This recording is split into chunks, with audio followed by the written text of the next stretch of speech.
Welcome to the Long Take Review, a film podcast with one eye always on the Oscars. I'm your host, Jen Sipchakchai Bankard, and we are a trio today, though hopefully we do not get stuck on a train to India. I'm with the self-proclaimed fantastic Mr. Greg, as he very cleverly put on his video window. Greg Cass, how's it going, let's Greg? say I'm in heaven, which doesn't exist for me, of course, but you're Episcopalian. I'm actually not, but that's okay. But I like the line. And I'm also here with a friend for whom I would gladly serve as lobby boy, PT McDiff. How's it going, PT? Am I not in this scene? It's good to be here, Jen. Thank you.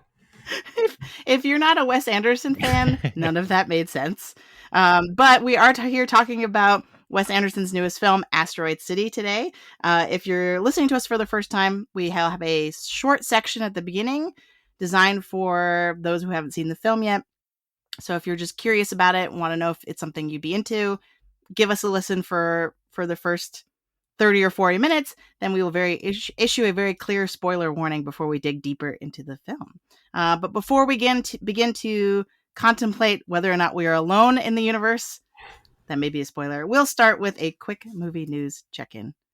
What's going on in your movie worlds? We'll start with Greg. I am in severe Indiana Jones countdown mode. And so while I know this podcast has been on at least 3 roller coasters related to Dial of Destiny, I will say that as I look at the fans I know who got invited to the premiere, and I look at the podcasters and critics I trust, such as Joanna Robinson, they love it. So I think the Cannes reviews were too grumpy French, and we're going to be in for a good time, maybe not a great time. That's my expectation. I'm very excited about that. Yeah, and Joanna Robinson in particular, once you said that, because you texted me that earlier today, it was like, oh, because she's really good at compartmentalizing her fan heart from her critic brain. And I feel like she's one of those podcasters that if she doesn't care for something, she's very honest but very nice about it. And so the fact that she's over the moon about this is a really good sign. Then the other thing I just wanted to mention is I thought it was great when you were talking on your past live show about like what trailers get packaged with the film, and I was surprised by a trailer. I've gotten a lot of the same old stuff lately when I've been to the movies, but on Asteroid City they included a trailer for Drive Away Dolls, which I did not have on my radar for fall. It is an effort from, Ethan Coen, one of the 2 Coen brothers, and stars Margaret Qualley and Beanie Feldstein, amongst many others who happen to include Pedro Pascal and Matt Damon. And so all of that kind of mixed together in a seemingly Coen brothers Fargo-esque caper got me really, really excited. So I don't know if there will be a draft for fall movie season, but that might have suddenly arrived on my radar as a fun-looking movie. I also just think Margaret Qualley's like on the verge of having an incredible career. Like she's really on fire lately. That being said, I did not see the Dominatrix movie. I want that out there on the public record. But people said she was very good in that. You did not see the Dominatrix movie yet. I think it did hit streaming, which is more palatable to me, but we'll see. Honestly, Greg, most people listening to this probably didn't even know that was a thing that existed. So that was really self-effacing there. All right. And how about PT? What is going on in your movie world right now? I have not seen the Dominatrix movie. T-shirt is causing a lot of questions already answered. Bye. I'm also in Indiana Jones prep mode. I should maybe save this for the Indiana Jones prep episode we're going to do, but I will, it's fresh. So I will say that today I'm teaching, for a few weeks, I'm teaching a class that I do every summer that is high school students instead of college students coming to our college campus.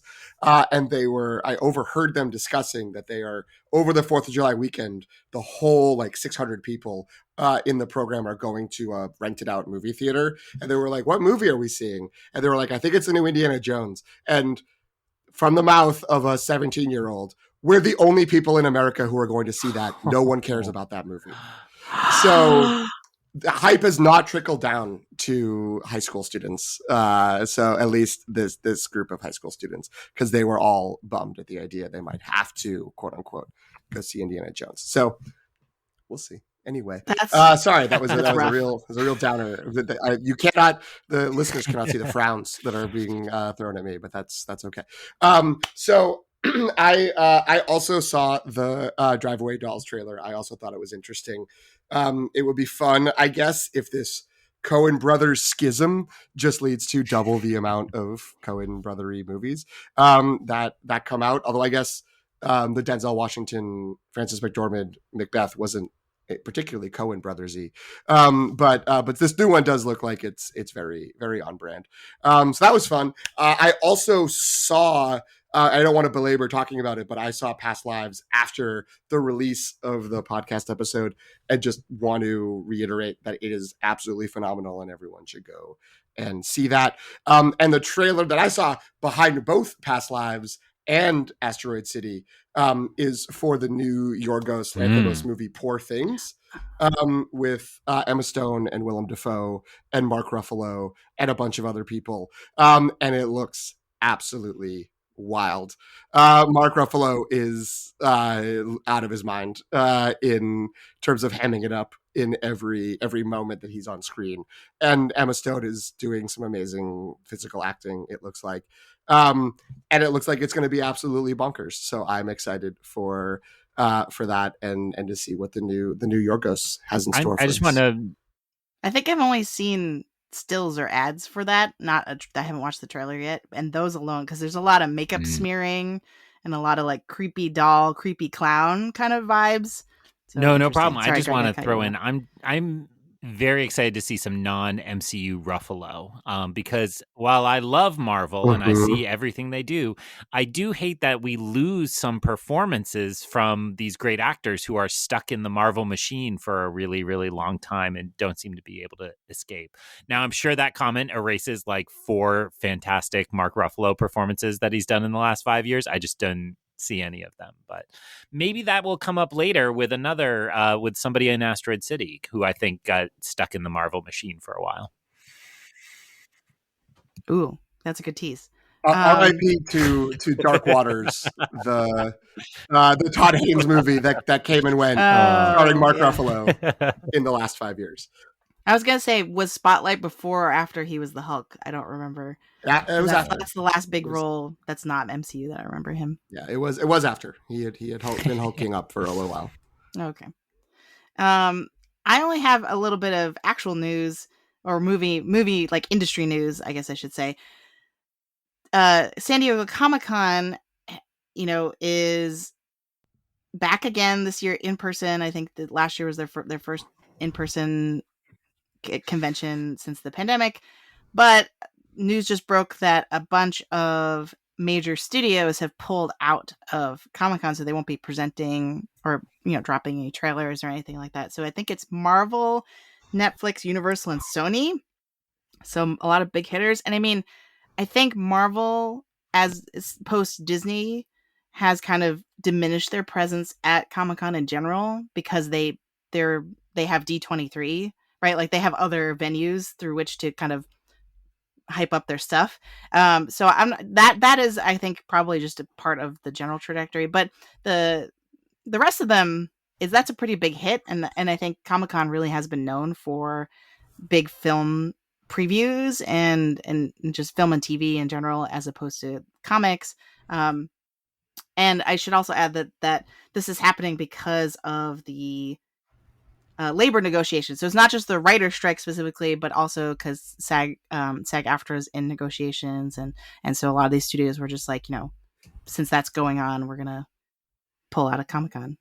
And then the other piece of news that just broke today, which I didn't put in our Google Doc because it was pretty fresh, was the casting news for Superman Legacy, so the James Gunn Superman movie. And that's only notable because I love Marvelous Mrs. Maisel, and Rachel Brosnahan is going to be our next Lois Lane. So I actually don't know who the actor who's going to be Superman. He looks Superman-y. I don't know. Midwestern farm boy type / Kryptonian. Well, he actually looks slightly less like that. He's less chiseled than. Well, he's got now I'm time just to gonna look chisel. up the name because Give him a break. I feel like I there's. It's true. will say, It's true. so I sat out The Flash, and I have enjoyed, as particularly the two of you on this podcast, debating whether The Flash would be good or not, and then finally being like, why did they tell us this would be so great? And he kind of blew it. But I just gotta say, I am in the camp that's like, not that Marvel versus DC is anything real that really matters, but it's like, I just have no interest in everything they're up to. Now, Guardians 3 was great, and James Gunn does great work, so maybe I should get excited, but it is also a nice experience to sometimes sit on the outside of a fandom, which my wallet suggests I should do more often. It is interesting that I'm also sort of banking on, all right, well, it's James Gunn, and I like James Gunn's movies that he's done in the superhero mold, so that should be good. But his whole thing has been like weird, quirky, like side characters that are not particularly prominent being brought into the forefront in a found family situation, and now he's doing like the superhero. It's like the guy in the middle. Is that going to be something that like connects with his voice? Is his voice going to be totally different? Is this going to be a weird sort of second coming of the sort of Kevin Smith script of Superman, where it's like kind of gross out jokes mixed in with like a hyper comic nerd story? I don't know. I feel like we don't know. I'm not like super invested. But I will go and see Superman when it comes out. And I also held strong and did not see The Flash, and I feel great about it. Oh, I'm the only sucker among us, I guess. And you can check out my very lukewarm feelings about The Flash in my written review on The Long Take. But yeah, so in case anyone cares, no one cares probably. David Corensway apparently was on House of Cards and The Politician, but although I don't really remember him, I've seen House of Cards, but I don't remember him. Anyway, that's who's going to be our next Superman. I mean, I do think a lot of people tuning into the Wes Anderson episode really want to know. No, they're really here for the Superman. Superman You see Wes news. Anderson, that's just a circle. That's not a Venn diagram. Oh. All right. Well, that's actually a perfect segue to talking about Asteroid City, which I know we're all really, really excited to talk about. So I want to start with the short take, and hopefully this time we can actually keep it short so we can move on to the other sections and get, because I think all of us are really excited to kind of dig in and unpack this one because there's a lot going on in it. So what were both of your general impressions? Like, just give us the short take. Nope. We'll start with Greg. Yeah, you got called out. You got to go Jen first. Wasn't watching the video. I cued PT. Like, you can go first, and then you said my name. So you're good. Oh, sorry. Oh man. So this is a safe space, right? Like there's no like bully lurking behind one of you who's gonna come stuff me in a locker. So I have been 3 times in the 4 days it's been out. So it took me a little while because I think this is a tougher Wes Anderson candy to chew. But I have come to a place where I'm very positive on it. So I really like this film, but I think it is a more challenging film than a lot of his other works. What came to mind is my light just gave out for drama. What came to mind is that was a very Wes Anderson thing, actually. If you watch Darjeeling Limited and like at the end of the movie they're dropping the luggage and it's like, oh, it's their baggage, their emotional baggage. Like it is not complicated storytelling. Whereas I think Asteroid City is very complex in its storytelling and not superficial in any way, and kind of locking in on any singular symbol or metaphor for it can't happen. So I would say good movie. I am positive, but I think it is going to be a tough pill for kind of John and Jane Q moviegoer. I think this is one for the Wes heads, if I had to say. That's very much in line with what I was going to say, except I only saw it once. But for now, at this point. But yeah, I think that I did like it. I liked it a lot, and I thought that there was. I mean, I don't want to say that there was more depth, as if there's not depth in other Wes Anderson movies, but it was reaching out and trying to encompass a lot, and I think that that is good, and I did like that, but I think that the fact that it's doing that, and the fact that it is it feels so much like there's so much of it that harkens back to different Wes Anderson movies, and I don't know how much of that was intentional or not, but it almost felt like a sort of like it's like when a band puts out like a greatest hits and then puts like a couple new songs on it at the end, where it's like you could get all of Wes Anderson's movies and then you're just like, well, here's stuff that we thought would fit with all the other ones too, that there's like tastes of a lot of other Wes movies, so I think that given the scope and given that kind of tie to all that came before, it's going to be hard to get people who are not already like, there's a new Wes Anderson movie. I'm excited. The people who have been a little bit like, I'm out since Grand Budapest, or I'm out since Steve Zissou, or I'm out since Tenenbaums. I don't know if this is going to bring them back. Like, I think that like this is more of this, but I do think there is a lot going on. I think there's something interesting about how of all of the sort of talk that we'll get into about like the Wes Anderson aesthetic being so identifiable, that this was a movie where the aesthetic and the artifice became the text of what was happening, and I think that that was intentional, and I think that that's interesting, if not necessarily always successful for everyone. I'm in agreement with this. I think I was higher. So, Greg, I'm curious, just as a follow-up question. After viewing number 1, what was your reaction? Yeah. You said you're very positive after 3 viewings. So, like, what was Really your initial unsure. reaction? So again, I'm not going to put this like strictly numerical, but I was maybe down around like 2.5, 3, and then I popped up to like 4.5 by the time I've seen it a few times. And to me, that's a strength, right? Like, I do a Wes Anderson watch through every year, and so it's like this is one I'm gonna like return to a lot and get more from each time. Whereas some of the other ones, as I alluded to, don't like reward repeat viewing. They're still enjoyable, but it's not like I'm discovering something new in a lot of these texts. So, and I will save my second viewing had a particularly funny circumstance that we can get into in a moment. But go ahead and give us your thoughts. Okay.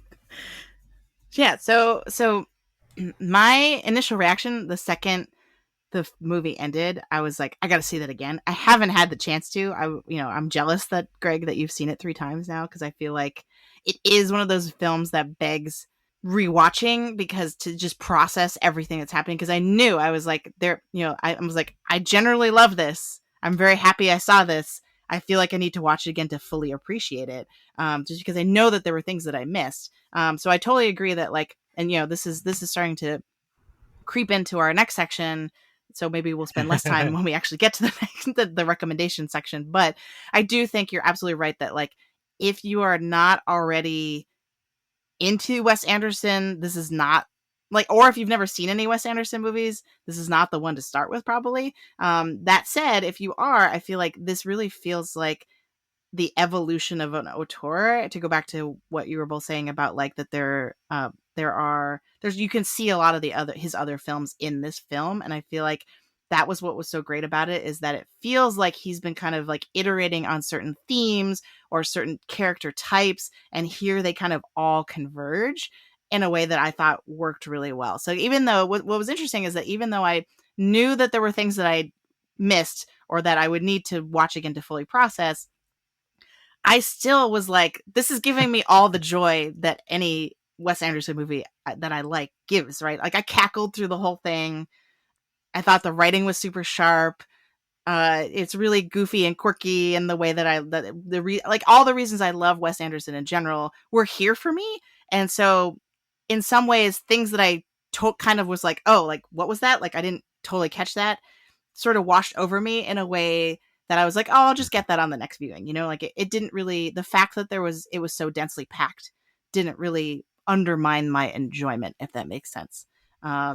And I do feel like this one is really profound in a way that, like, once you start piecing threads together, in terms of the themes and kind of how the different parts of the story kind of fit together, I feel like it comes together in a really beautiful way. So, and I'm really excited to talk about how that it might be happening later when we're in the spoiler section. But yeah, so we want to do the recommendation algorithm. We've already said that, like, there's a barrier to entry here compared to other Wes Anderson films. What are our thoughts on, like, if someone's already seen some of the other Wes Anderson films, is there one in particular that you would point to be like, well, if you're the fan of this one, then you also like this one? Or like, what kind of recommendation, or like, who are you recommending this film to specifically? I mean, to me, I think that's hard because it isn't like, oh, do you like this movie? There's a 1-to-1 comparison, but it's more like a sampler platter of like, do you want more little Max Fishers from Rushmore? Like, we've got a bunch of nerdy, like, young teens here. Do you want a multi-generational dysfunctional family like Royal Tenenbaums? We have that in this one. Do you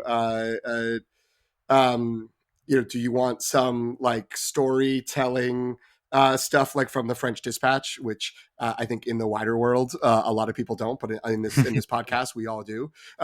There's parts of that here too, and yeah, the sort of sly background commentary on the socio-political context in which this takes place of Grand Budapest Hotel is also in this, and so like I think there's little elements from all of his movies, but I think it would be more like, do you want to like vibe on a Wes Anderson tip for a little while? Like, this is going to be great if you do, and maybe someone who's never gotten into Wes Anderson could watch this and totally enjoy it, because it would be their first exposure. But I do think the big issue would be people that are like, I'm over it, or like, I'm not interested, because they're probably not going to be won over.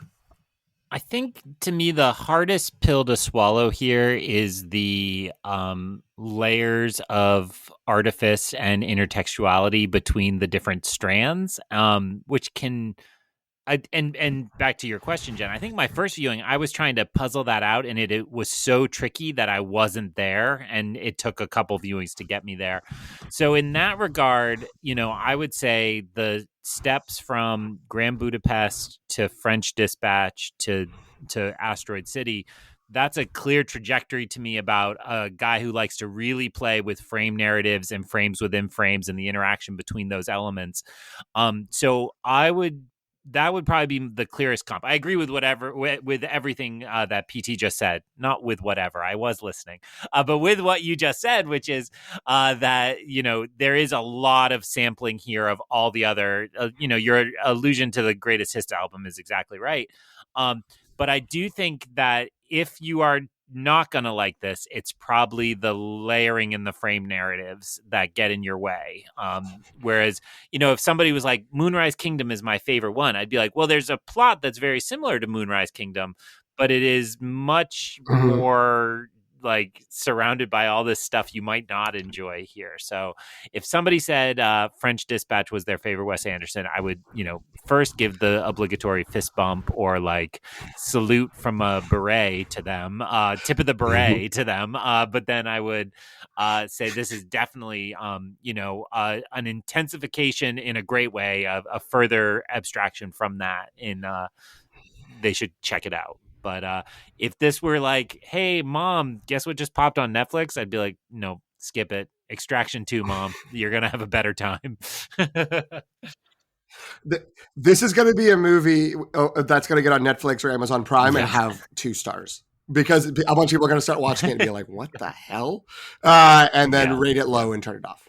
But at the same time, I wonder if it's a movie... I'm not recommending that anyone engage with this film in this way at all, but I can picture someone clicking on it on Amazon Prime and then just letting it run in the background. And I feel like that actually might be, if you're not going to be fully engaged and trying to understand what's going on, that other extreme might actually work in its favor, because then you just get all the vibes and don't have to think that hard, I guess. So yeah, at the risk of making myself look really bad, we were walking out of the theater, and I turned to my husband John and I said, this one's gonna be tough for the normies. And his response very reasonably was like, don't be an elitist jerk. And I was like, fair, that's fair. And I'm like, but I don't. And then I had to try to like walk back what I said and be like, well, I don't mean you're not a normie. Like, you're like someone who appreciates literature and art. And like, like I just mean like the people who are looking for the like mindless Netflix movie. Like, this is the opposite of that. Right. So, it's Tom Hanks and Scarlett Johansson. I like them. Click. Well, maybe there's the moment to mention. So I went to 2 screenings Thursday night. I went to the 7:30 and the 9:45, which at AMC means it started rolling at about 10:15. And so behind me were like the broiest broy college dudes. And I was like, how did you end up here? Like, I want to interview you all and understand why you purchased this ticket. I mean, The Flash is right down the hall. And, I'm being an elitist snob right now, live on air. And they were not into it, except for a very specific moment that I bet you can guess off the top of your head, where they high-fived and said, yeah. And we'll talk about that in a minute. But so at the end of it, one of them stood up and said, like, what was that? And I think that is what the casual clicker will get. And I don't mean to be elitist. Of course, people can appreciate this without understanding all the intricacies and so on. But it really is. I think the flashy cast, if I had to guess, will bring in a lot of normies. People will be like, I can't ignore all those people in a movie. But, my experience of Moonrise Kingdom was the projector gave out halfway through and they paused the movie for like 10 minutes and a bunch of women got up and said like, well, this sucks anyway, let's go. And like, I imagine them, and it's like, yeah, I think Wes Anderson is an acquired taste and I love him unabashedly, but I would be the first to admit not everybody likes him. And so if you said it right, Jen, if you're not already in, or you're just there because of a cool cast list, I don't think this is going to work for you. This is maybe too much of a tangent, so I'm going to let Jen cut this out if it's not worth it. But I just want to say that that's the story of those bros. Takes me way back to opening night of Eyes Wide Shut at the Revere Showcase Cinemas. It's now on a Route 1. car delership. Yes, and rest in peace. Look, I'm not ready to talk about that yet. I hope the flea market is still there on Sundays. But the it wasn't bros. I think it was actually like a family, but it was like a bunch of normies. And they were there to see the hot Tom Cruise, Nicole Kidman, like erotic thriller. And that movie ended. And the first thing I heard when it cut to the credits was this guy stood up and just goes, well, that sucked. And like very like so mad that like he had wasted his time on it, and then he like, stormed out. Yeah, he made it to the end. But he did not like it. And so it's not quite comparable. Although the people there might have inwardly high-fived at a similar moment in that movie to the moment in this movie. I think there is something about like, there's a certain type of moviegoer that this will appeal to. And we don't, elitist versus normie, like I don't want to get into all that. Let's just say that like those people are not the kind of people who will like, and let's be honest, like this. I already regret introducing this toxic language. But let's be honest, why we all love Wes Anderson is just a little bit because it's like a little club, right? It is like a little elitist club, and we get to be members of it, and so we can be that way. And exactly like you said, Jen, we are as toxic as, if not more, than the bros showing up for those movies. So yes. I'm not being an elitist about Wes Anderson t-shirt is causing a lot of questions already answered by the t-shirt. Oh, no, I feel like that's a very Wes Anderson. We're unironically part. Well, I don't know how to describe this. Now we have to have a conversation about how we want to structure the rest of the podcast, and that will be the very Wes Anderson. Yeah. Oh, that's true. Storytelling. Yes. Jen sent out a Google Doc 3 days ago about what we were going to talk about. It had a lot of confusing questions in it, and we were not prepared to answer them. Okay, so I think we've done enough to. I'm going to say we've done enough to the listeners who have not seen this film already. So I'm gonna switches into spoiler mode. So if you have not seen Asteroid City, this is your off ramp. And again, like that only makes sense. That joke only makes sense if you've seen the movie. Go find, and so I'm going to keep going. Go find a nice rest stop with some pie and strawberry milk. Maybe that'll get you to go see the movie. That sounds pretty good to me. And get back on the road with us once you've seen the film. So I'm going to count down from 3, and then any spoilers from here on out are your own responsibility. 3, 2, 1, and we're in spoiler mode. Yeah, I realized I always write these things that are like references to what we're talking about, and then I realize, well, if you haven't seen it, that makes no sense. But hopefully you two enjoyed it. There are other references.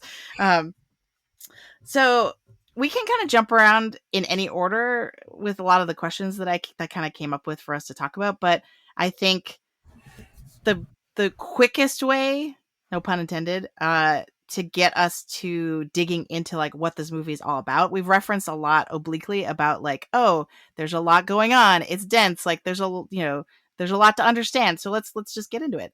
So my question to you, both of you, is why did Augie burn his hand on the quickie griddle? Because I feel like that central question comes up more than once in the film. And I feel like is the quickest route to trying to discuss like what is the meaning of this movie. Jen, you weren't paying attention. You can't wake up unless you fall asleep. And that's why he burned his hand on the griddle. I mean, it is really you've struck through all the layers, and that's one of those moments that kind of strikes across them, right? It's in some of the flashbacks, and it's in the kind of contemporary presentation of the play, and it's in the actual play itself. And so that's kind of a nexus point between the layers. You said elsewhere, like what are the actual layers of this film, and that's like such a tricky question, which is startling how tricky that is. So I will just say, because I'm one of those people who hears the spoiler warning and then keeps listening, so if somebody has continued listening and just wants a little kind of like lay of the land, so the film begins as a television special that is presented by Bryan Cranston, the host, is his credited role. And he is presenting a television special that is the making of a fictitious play. And then they go through the action that happens to move the play from initial idea of the playwright to actual stage production. And then the central nesting doll is the only part that's in color, I believe, of this. This is the actual events that are the play themselves. And we shift, that, as I just described, it sounds very much like Grand Budapest. Grand Budapest, you kind of zoom in through the layers, and then you stay in the middle almost exclusively, not quite exclusively, for the run of the film, and then you zoom back out. But this is not going to make it that easy for you. We're going to zoom in and out multiple times and kind of go crazy at it. So the moment Jen is referencing here now to get with the question comes up as a question that the actor who is portraying Augie asks the playwright at the beginning of his audition to be in the play. It then freezes the action of the central nesting doll, because the actor uses that question to question whether he ever understood this character at all. And it zooms out towards him having an epiphany about why he thinks Augie did it. And then he leaves it up to the audience, essentially, to decide. Any corrections to any of that before I give my guess? No, I think that's all right. I will just note there are I think pointed flashes of color in the black and white sections. But that's a very minor detail. The actor says to the playwright that he thinks Augie put his hand on the grill so that he would understand why his heart was beating so fast. And the playwright, Edward Norton, says, that's a good line. Maybe that should be in there. That's my Western accent. It didn't work out well. And then he said, no, it's not necessary. And I think your question says maybe it is necessary. And then I think Jason Schwartzman, who has a character name that is then the actor portraying Augie, which I don't remember the actor name in the middle, seems to be debating this later, that he never figured it out and that his whole performance is a sham because of that. So all of that, that is some beautiful preamble. And if people were like, it can't be as complex as they're talking about, there you go. That was the preamble to answering a seemingly question. See you, normies. I think that the character of Augie in the fictional reality, I'm just killing myself with this, in the fictional reality of Asteroid City, I think Augie burned his hand on the griddle because he was in that moment desperate to feel something, and he had not yet in the film felt anything, despite the tragic and exciting and prideful moments of life he had experienced. So he finally just couldn't fathom the fact he wasn't feeling anything, so he stuck his hand on the griddle and got some beautiful lightning bolt scars, probably forever, via Home Alone or Raiders of the Lost Ark. I just rewatched that scene like 2 days ago from Raiders. That's a fresh memory. Yeah. No, I think that's really good. And I think the reason I wanted to start with this question is not to be obnoxious, but I feel like, because that, like you said, that moment cuts across, and really the open question, I don't ask the question implying that there has to be a definitive answer. I'm with you that, like, I think the point is that we can't know the answer, and that's kind of the whole point of the film. But for me, that was the thread that kind of helped make everything gel, where I was like, oh, because like it made the clear connection between why are we talking about the making of a play, and then also talking about the content of the play, right? The story of them being trapped in Asteroid City because there's an alien contact, et cetera, right? Like, so to me, the conversations that around this question of why did Augie burn his hand really connected all of the dimensions of the film to me, because it's this idea of like, we can't know, right? Even the playwright writing the play doesn't know why his character did something, right? I think the playwright's response, played by Ed Norton, is like, I was writing and he just did it. It happened, right? Like, almost as if it was out of his control, right? Mm-hmm. And then this question of like, this actor is really trying to drill down of like, what makes Augie tick. He wants to know why he does every little thing that he does, and how frustrating it is that sometimes we just don't know, right? Some things you can't know, some things you'll never know. And to me, that really connected with the sort of alien life, what's our place in the universe part of the story, in a way that I was like, oh, this all makes sense. Like, I get why this is all happening in one movie now. So I feel like, yes, it's like, we don't really know why, but it's more about the fact that we can't know why than debates about why he actually would have done it, I think. But you're right. Like, the most successful part of this film, Greg, is, I think, the grief part, right? Like, if you ignore all the noise, at the center of the story is a man trying to figure out how to grieve for his wife, right? So yeah, there's a lot of layers on which this works. Yeah. I love all the stuff that both of you said. I think that you're both right, sort of from I don't think you're in competition with each other on those answers. I think they work together well. My pithy addition to it is he did it because that's what it says in the script. And there's no other reason. Augie did it. That's why the actor playing Augie did it. Both. Because the character only does what's in the script because he's what's in the script. Okay, right. And then the actor playing him is also only a character in the script of a movie. And he is Jones Hall is the name. Jones Hall is the name of Jason Schwartzman's character, who's an actor playing the character of Augie Steenbeck in the play, and by extension the movie.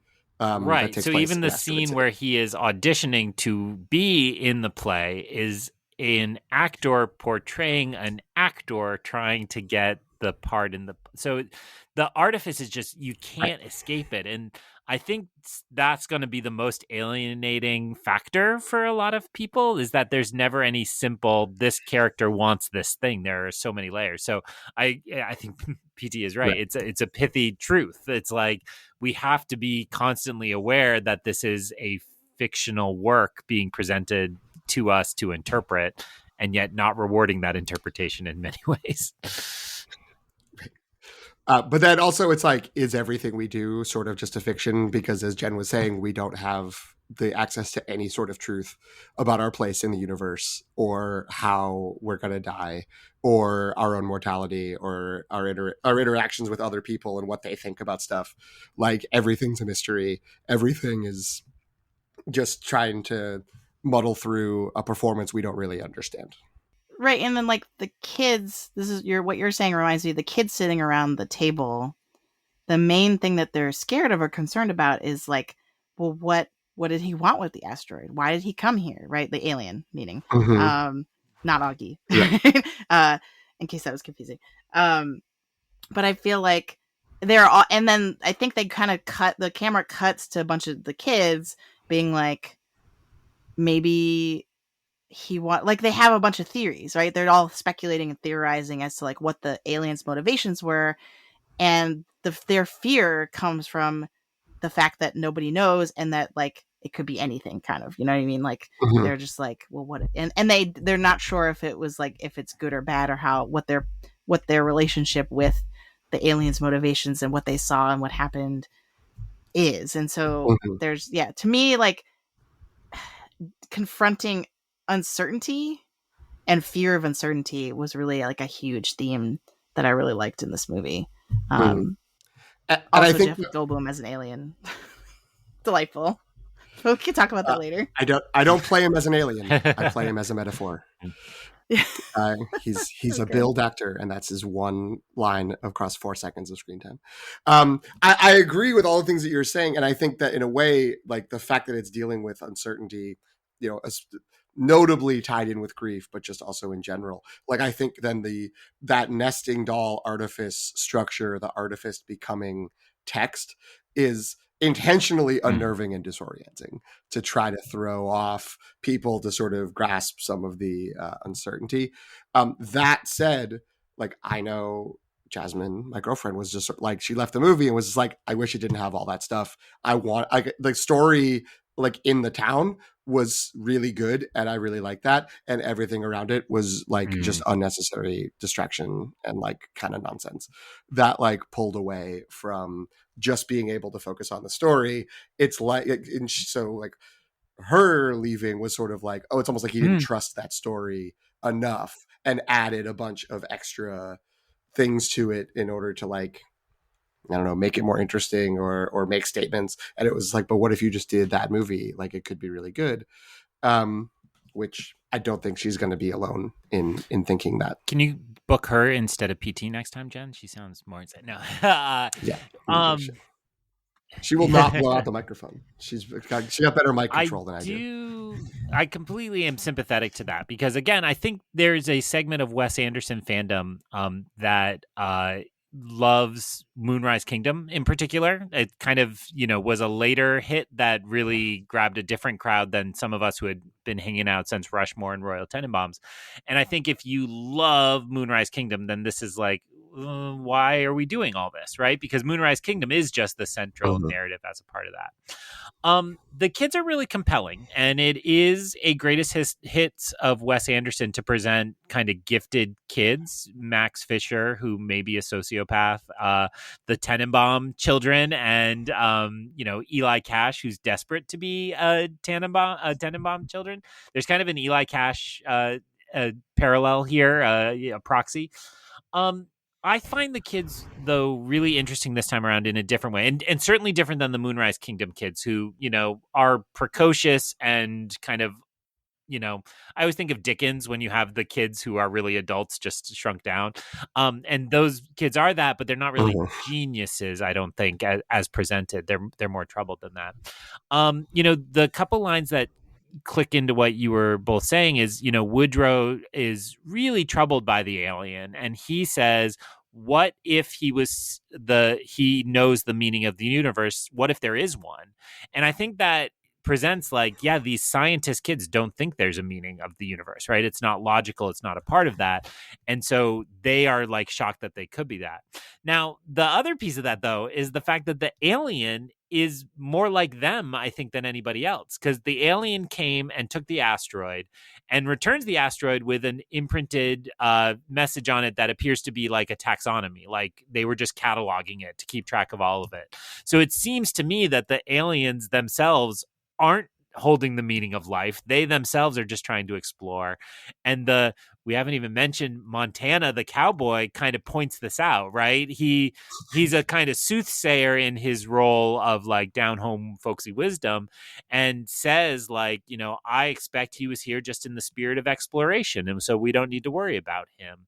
And I think that's the correct reading of the alien when he's not a metaphor. But all of that means that like the kids are at the heart of it. And so if the kids are approaching this with that set of questions, I think the key line then becomes Steve Carell saying, your children, they're not like normal people, are they? And the parents are all like, oh, no, absolutely not. They're not. And I think that's right. The children Right. are not normal. And so they're actually facing these logical questions, whereas everybody else, and I actually mean that like writ large to humanity, is inventing art to not ask those questions. And I think that's where the frame makes sense. So I'm not going to offer a rebuttal to Jasmine. I respect her far too much. But my rebuttal would say that all of that becomes necessary when you imagine the fact that all of us are so terrified of those questions that instead we make the most elaborate art of all time. And so my final thought in this run will be that, Jen, you also have the question down, like, does this film have a thesis? Which I think is really a good question to ask about this film.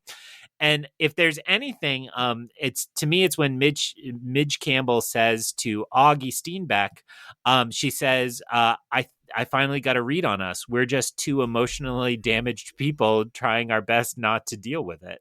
And that's paraphrased and it's not quite right. But I think that's, Wes being very true about himself. And I can call him Wes. We're old friends.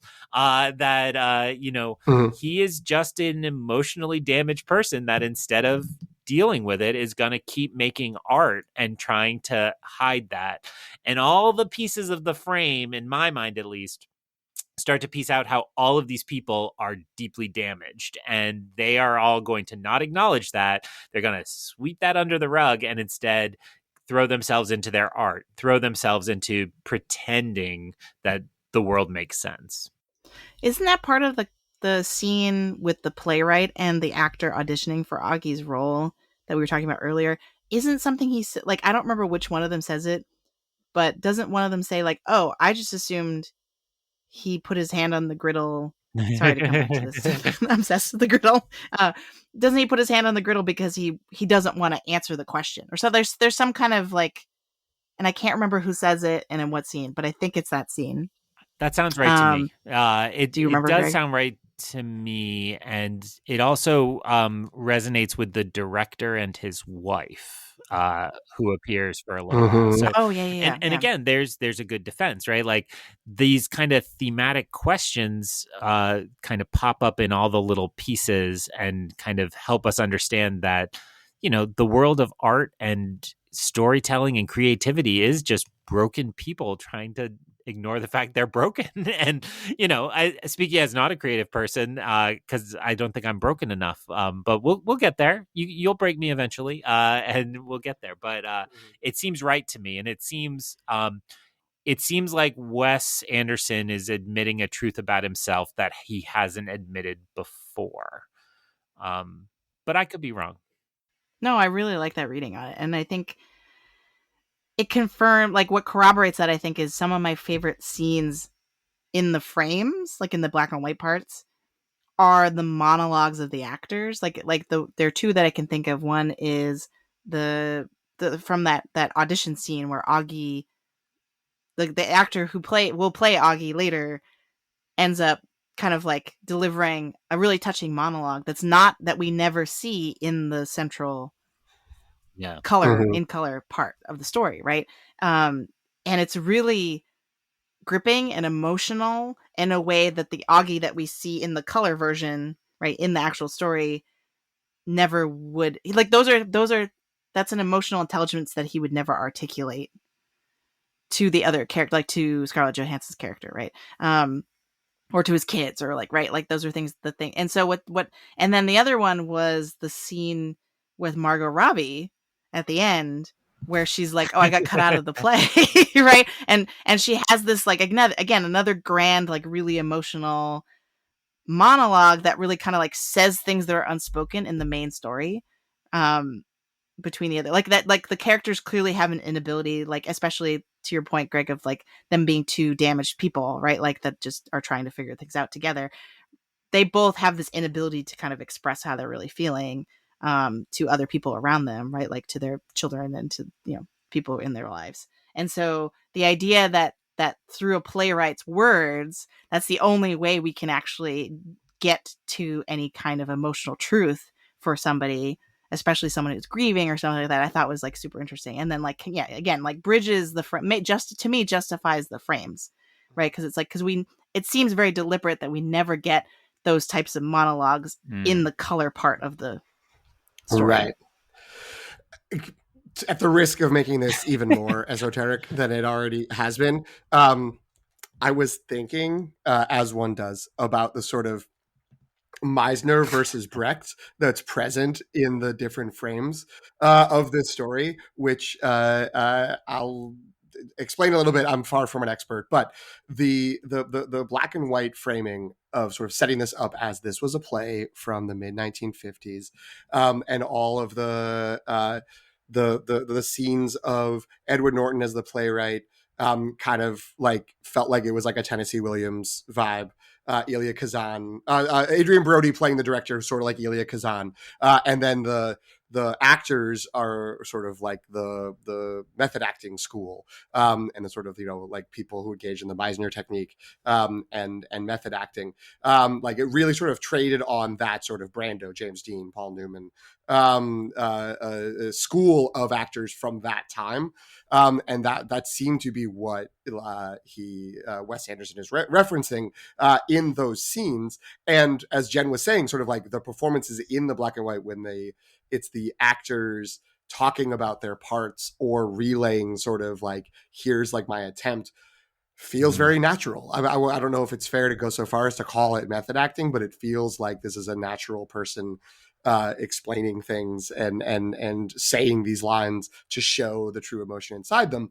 Whereas the color version feels a lot like a Bertolt Brecht production, where it's just like, this is all about artifice. It's about making sure that that you're not like here for any sort of emotional catharsis.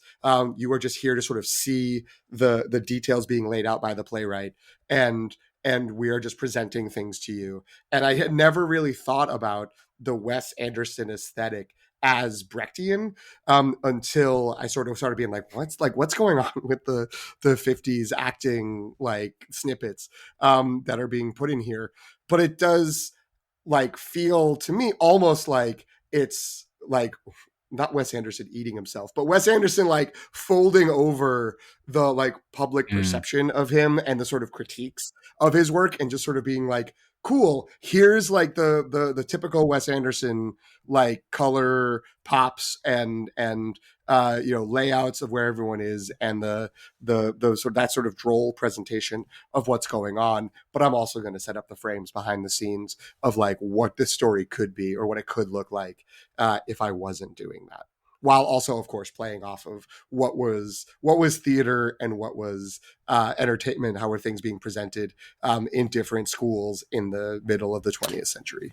That was way smarter than I can be in terms of that. But I think that's right. I mean, I only know enough to also note that Willem Dafoe is the teacher in that classroom, and he is from a theatrical group that I believe ascribes to method acting. Is it the Worcester group? That there's my Massachusetts, Yeah, the Worcester my that sounds Massachusetts right. showing, but Worcester. Worcester. So I think that is all correct. The other wrinkle I wanted to put in too is in the scene, the audition scene, the scene ends with him removing his pants and making out with Edward Norton, a very consensual makeout, right? He's like, he asked permission essentially, and then they make out. And so I think that is at play as well too, that you have this way in which they discover the truth in the artifice by taking this character who, if anybody has chemistry in this film, it's Scarlett Johansson and Jason Schwartzman, and reminding you that this is not who that actor is, and that you are, falling for it, essentially falling for the acting, and being a part of that story that is also just artifice.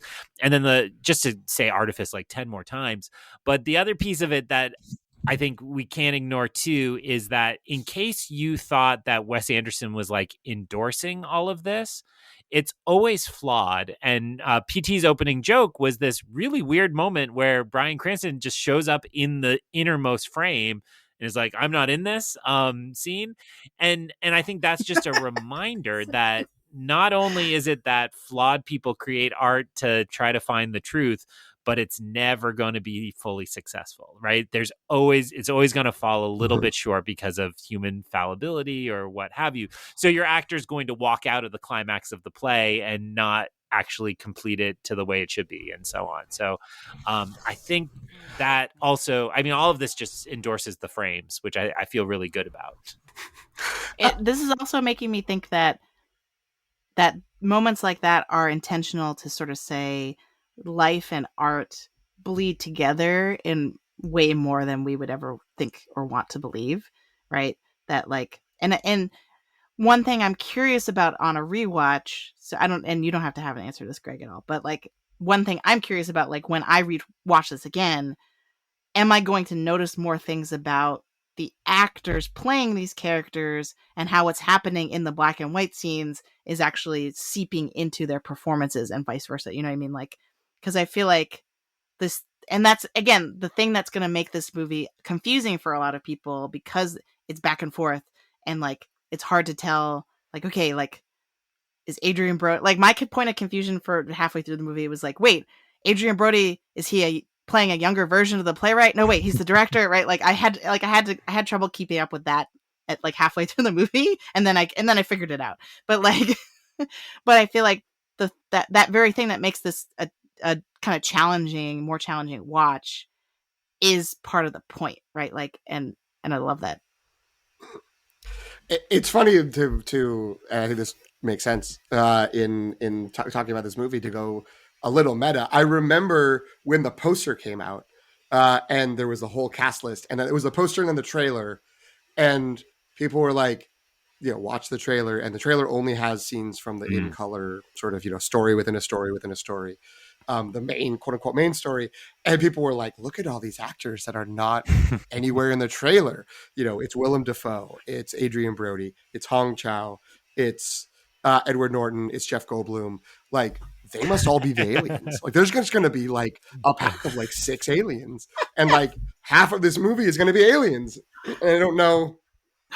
I didn't know until going to see the movie that there was going to be this degree of framing, like with this sort of structure. Maybe there was like later trailers, maybe it was clearer in the way that the movie was being marketed. But I feel like everything I saw kept it secret that it was, or maybe there was like snippets of like, oh, there's something that's in black and white. But I didn't know it was going to be like that. The only hint I had was in the screening I went to, which I once again, as I tend to do, saw it at the Alamo Drafthouse in downtown LA. And as I believe has been discussed in other episodes of this podcast, they curate a special sort of pre-show, like 20 or 30 minutes of stuff. And for this one, it was trailers or segments from Asteroid City, like inspiration. And it was usually it was like Close Encounters of the Third Kind. It was Bad Day at Black Rock. It was another movie I can't quite remember. That's like a 50s tense, like we're out in the West and stuff's going on. And then they like had a little window that was the opening and the first like like 2 or 3 minutes of a Playhouse 90 episode, which was like a TV anthology series in the 50s that was just like, we're going to do TV versions of plays. And it was like the black and white like person like introducing like, and here it is, Playhouse 90, like with this cast, and like listed the cast of the show. And then the play that started like began with a guy at a typewriter being like, and a kid comes in and he's like, I'm a playwright. And they're like, he's like, what is that like? And they're talking about it. And I had no concept that this was going to actually be related to the movie to such a degree beyond like, oh, it's the mid 50s. Yeah, I get it. So yeah, there's something interesting about how well hidden the artifice was in the build up to the movie. And then suddenly there are these frames, which yeah, the more we're talking about it, the more it's appealing to me. And this is also even more so than usual Wes Anderson movies, one I really do want to see again. I wasn't quite at Jen's level of like walking out and being like, I really want to see this right away. And I wasn't at Greg's level of having bought sequential tickets to plan to watch it again right away. But like I was sort of just like, yeah, that's going to be really interesting to see how it all comes together now that I've seen the whole thing. But now in talking about it, it's just like, I wish I could put it on as soon as we're done and watch it again. So a couple things to shout out from what you both just said. Number one, Hong Chow. It's just continues to be the greatest. It warmed my wee little Wes Anderson heart that Adrian Brody and Hong Chow in that scene look like grown-up Max Fisher and Margaret Yang, because Hong Chow's hair is done exactly like Margaret Yang, and that just made me so happy to think like, oh, they got married eventually, and then they got divorced because being married to a playwright is terrible. It totally worked for me within that. So I listened to a good interview with Bryan Cranston where he talked about how he modeled his performance on Ted Koppel, that he sampled a lot of newsmen from that era and kind of landed on Koppel as kind of dry and kind of just the facts as a presentation of that.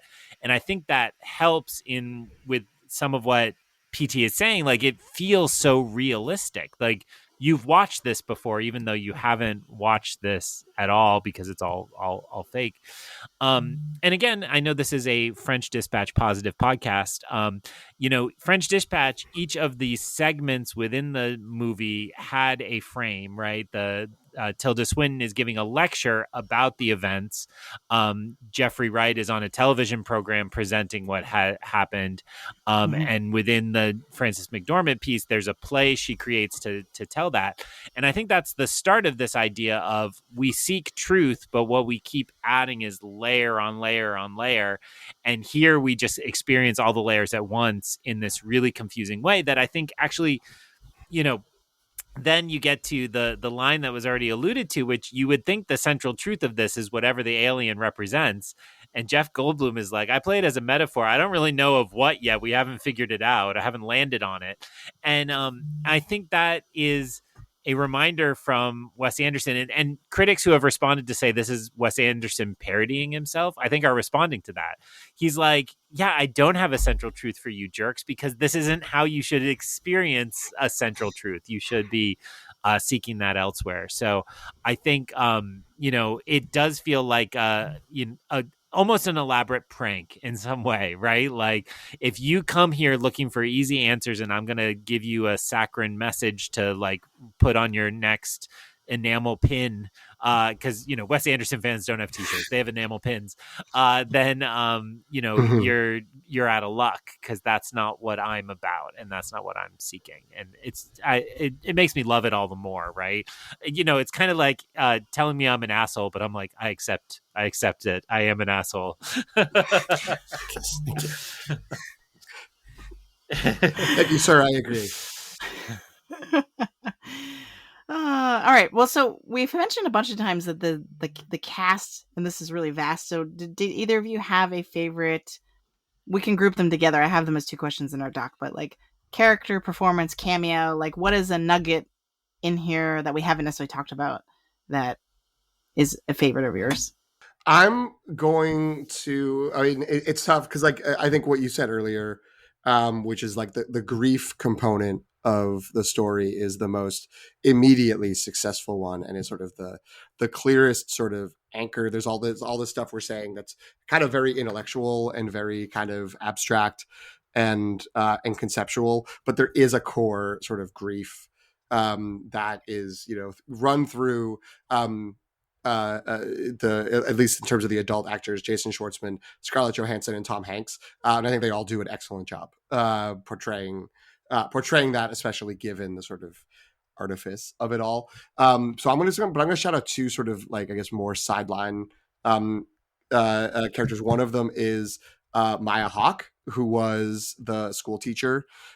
She's a school teacher of a group of kids. They seem to be coming from like some sort of Christian school, or there's a lot of praying with their group. But she brings like a bus full of kids to this junior stargazers convention, and then her main role seems to be trying to like maintain her astronomy lessons for the children, even though they've all just seen an alien and they want to talk about that. And so there's just like, I really enjoyed her just being like, okay, I think some of this might be out of date, but here's what I do know, what I know. And like, she's just trying to keep it together. And like, she's never shutting the kids down. She's always trying to answer their questions, but like, she's very clearly freaking out on the inside, but is just trying to like keep it together. And I really like that. And then it was already mentioned in terms of cameos, but Margot Robbie has maybe the best scene in the movie when she gives her monologue from the balcony to she's like in a production of another play that's supposed to be in next door to the production of Asteroid City that's happening in black and white. And Jason Schwartzman goes off on the balcony for a smoke. They start talking about how like, oh, you were in this play and you were cut. And she runs through like what their scene would have been. And it's just like, she just does an amazing job. When the trailer revealed there was a dead wife, and Margot Robbie's name was there, I immediately was like, well, that has to be her. And they gave her one scene, like one flashback where she's going to talk. And so I was really worried, in other words. And you're absolutely right. What they gave her was really good. And it reminded me, I've always like thought she was okay, but then I saw Babylon and I was like, I get it now. Like, it was a flawed film, but I was like, that's what people see in Margot Robbie. Like, she is really, incredible in so many ways. And I thought about the criticism of Once Upon a Time in Hollywood, where it's like, she didn't even get to talk that much. And Margot Robbie finally came out and she's like, hey, right here, I'm fine with this. Like, I saw the script and I signed up for exactly this. And I saw it wasn't that big a part, but I wanted to do it. So take your fake outrage away. And so I was kind of thinking like she would have answered that to me, right? It's like, yeah, don't worry about it. Like, I'm Margot Robbie. I can do whatever I want right now in Hollywood. And I picked this. So co-sign that her scene was really incredible. Only adding that the fact that Matt Dillon's character at the end comes out and is clearly hitting on her is just genius too, because it's like real genuine emotional connection, and then Matt Dillon wanders in to try to score, which just made me laugh so hard. I think, it is so hard to pick favorites in these. The MVP for me from French Dispatch came back and killed it again, which is Jeffrey Wright. I think the fact that I had never imagined Jeffrey Wright in a Wes Anderson, and then he was so phenomenal in French Dispatch, I was really excited to see him again.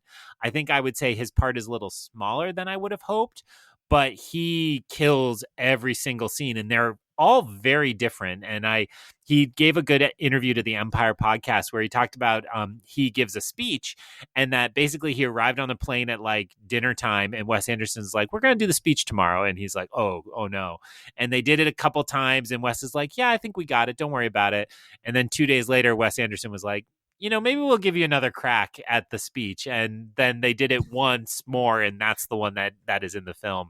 And it's really great. It's really bizarre, and it somehow engages in all these same things while being wholly centered in the frame narrative. I don't think we ever see him outside of the frame narrative. And he, but is like encapsulating the whole thing about narrativizing our stories and so on. So he'd be the cast member I would give my favorite bit to. In terms of like a cameo, I think I got to stick with Hong Chow. She only probably has a total of 5 or 6 lines. But she was the only good thing in The Whale, and was so phenomenal in The Menu. Killed it on Poker Face. If I could take anybody's career right now and invest, I would buy all the Hong Chow stock I could right now. And you raised the point before about how there's a monologue that the actor auditioning for Augie gives that's not in the film. In her scenes, she tells the director to make a change to Midge Campbell's dialogue. She says when she delivers her final line, she should be off stage. She should close the door and then deliver the line. And then Hong Chow kind of brilliantly does this in her scene. She closes the door and gives her final line. And I give Hong Chow credit, apparently, in this case. But that is not at all in the film. So she says when she makes her exit in Act 3, Scene 5, and when you get to Act 3, all the scenes are merged together, but there's none of that dialogue. Scarlett Johansson doesn't have it at all, which again I think bleeds into that idea that the artifice is never going to be complete or be perfect. It's always changing and an approximation. But I don't know if it's fair to call hers a cameo, but that's my pick for a very, very minor. I was just grouping them all together because, they all have varying degrees of screen time and importance. And so, even isolating some as cameos versus a guest performance or like a supporting role or something like that would be hard in some cases. But I love all those picks. I just also want to shout out that Hong Chow and Adrian Brody look so good in those scenes. Like it in a very transporting way where I was like, I feel like I'm watching Marlon Brando in Streetcar Named Desire, right? With the tight t-shirt and her hair is so perfect, and like the way that they're just interacting with each other, I thought was so reminiscent of the sound Adrian Brody makes when he's pretending. There's a boxing bag next to him, but he still just pretends. But he's going put it. It's genius. He looks so good. Yeah, so good. It's great. I also want to do a little shout out to the cast member who isn't or who wasn't.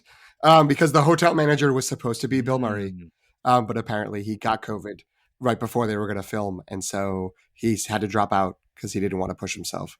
And so COVID / got canceled. No, because it was months before he got canceled. It was the canceling.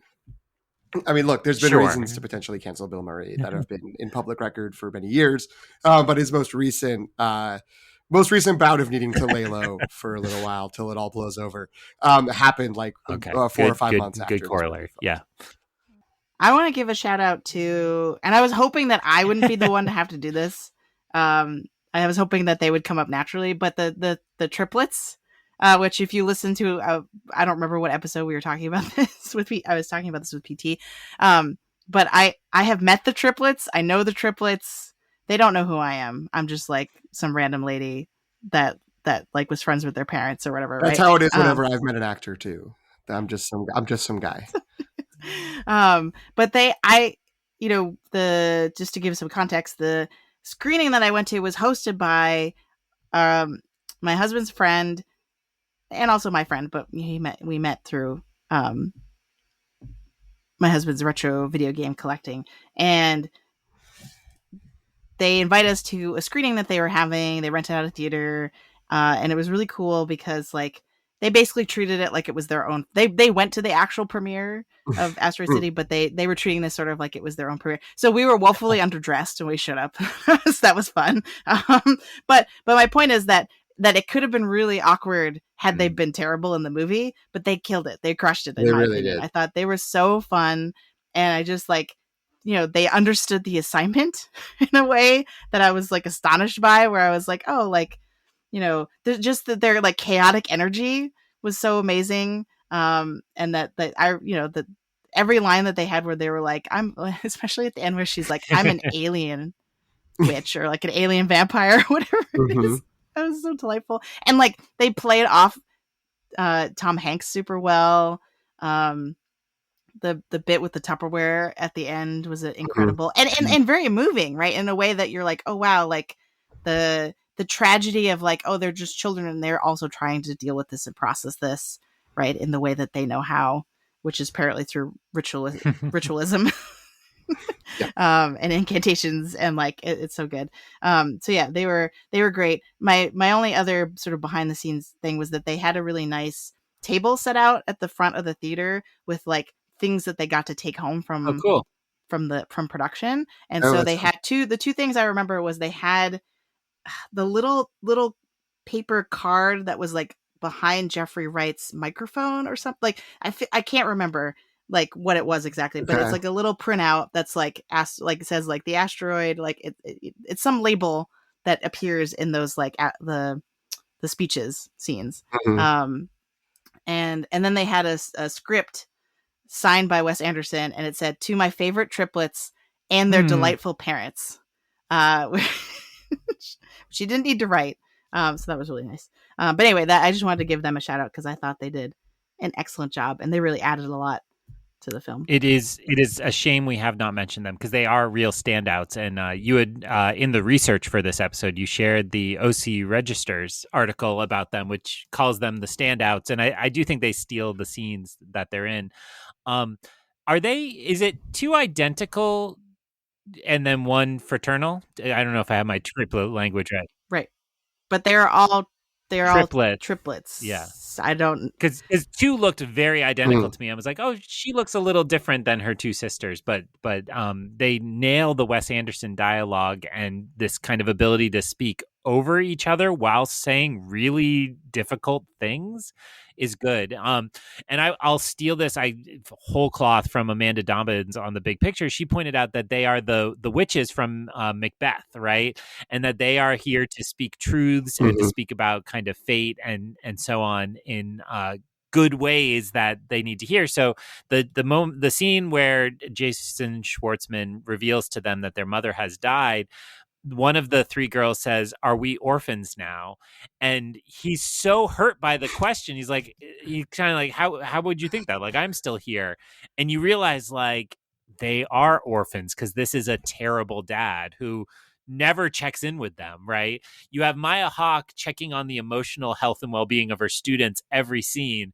And I don't think he ever talks to the triplets again in the film after that he reveals their mother has died. Um, and also when he in that same scene says that but they don't really understand how long 15 minutes is, and one of them says 15 minutes is 6 trillion hours, and he's like, yeah, that's the point. And that's just so that's great. That's exactly my kids. They're like, an hour till we leave, that's 3 days. And I'm like, no, like that's not how time works, idiots. Yeah. Literally not. So Yep. they were Yep. excellent, completely co-sign, and I bet it was fun to kind of throw Tom Hanks around a little bit and keep him on his toes.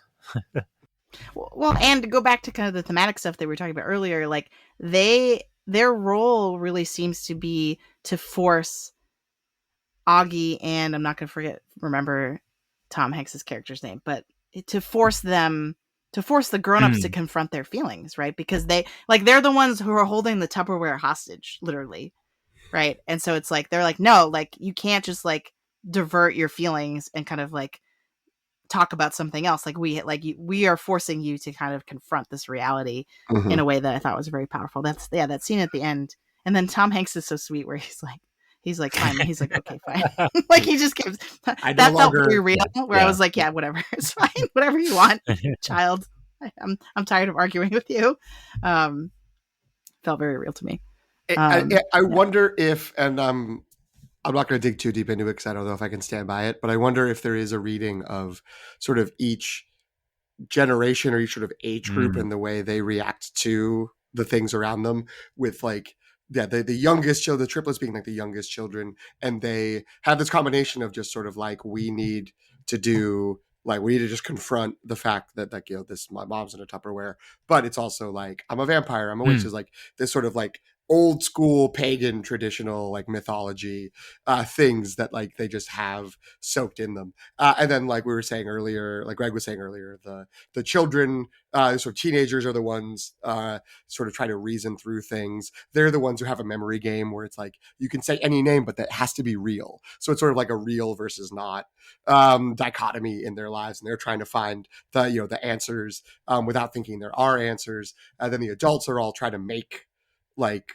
make something fictional, not trying to find what's real. They're trying to make the art. They're trying to tell the narratives and make the stories. And then you get up to the grandfather, and it's Tom Hanks, who's just sort of like, I don't know, I'll stay here. I like aliens, whatever. I don't, yeah, I don't like you, but like my daughter did, so I guess you're my family, whatever. Like he just sort of like, he's old enough to just take whatever it gives him. And yeah, he's like, we're going to put this by the golf course near my house. And the kids are like, no. And he's like, yeah, all right. I'm not going to fight you. So there's, I feel like there's something interesting about the arc of age groups and how they react to things. I do think that is right. And your reading of each of those age groups, the temptation is then to be like, these are the millennials, these are the boomers, these are, but it's not at all that simple. But I do think so agreeing with that in that interpretation, but then I think this movie, again, throws a curve on it. It is really interesting that the little girls are always a very specific identity that is not their own. So they are also creating art, but not in the like, I don't know what the metaphor is about. It's no, I'm an alien, or I'm a part-time witch, or I'm a witch in training. One's a vampire at one point, and they even do spells and so on. So, it reminds me in the scene with the alien, when the alien arrives, they're wearing their costumes in that moment. So they're experiencing everything through a filter too. And it's like, isn't that just what the adults are doing, but not as like straightforward? Like they're all pretending to be a role. And there's a shout out later when the actor is questioning whether he got Augie right. The director's like, well, I've told you before, the pipe and the accent and the beard and the eyebrows, it's all just unnecessary, right? And I think that is like the same as the witch hat and the ogre mask and all that. So it's like, yeah, and so it's always both, right? It's always these people are all different, yet they're all the same, and that's a great tension to try to create and just remind us all is truth. Damn it, Wes, I love you so much. You're reminding, I know, right? You're reminding me that there's the little kid who writes the song. Yes, they're all creating art. The song too. Yes, the song all the kids around the table. Right. Yeah. Right. Yeah. So yeah, I love this. Both of you are helping me understand this and appreciate this like so much more, and in the way that I knew and hoped I would. So this is awesome. But then the question is all of this too intellectual? Like, to be a successful movie, is this too much like thinky think, like theory, instead of just like? I mean, I think we're probably the wrong crowd to answer that question, honestly. Because I think like that's part of the appeal of this to us, or at least I should speak for myself. Like for me, the idea that there is so much intellectually to dig into and to puzzle out, like, is what makes it fun for me to watch and to think about and talk about. So I don't like, I don't know if I can objectively answer that question. But that might be a good segue, at the risk of like cutting out some of the other stuff that was on our list. We can always go back if we want to, but I think this is actually a good segue into the rhetorical situation, which I feel like needs a theme song or something. We'll have to work on that. I don't know. I'm not the one to make that, but we got to get that kid from the movie to write us a theme song. But in general, if this is your first time listening to the show when we've done this, all three of us are educators. We all have background in writing and rhetoric and composition. And so rhetorical situation is basically refers to any outside factors or contextual variables that can influence composing and interpretation, right? So like this is kind of our section to call out any connections that we see academically, kind of to things that from our teaching life, from our academic and research lives, whatever the case may be. And the reason that this is a segue to the section from what we were just talking about, I think, is this question of, is it necessary? Is all the framing and all the artifice necessary, or is it like obscuring the story, if you want to call it that? Is that making the film unclear and not accessible?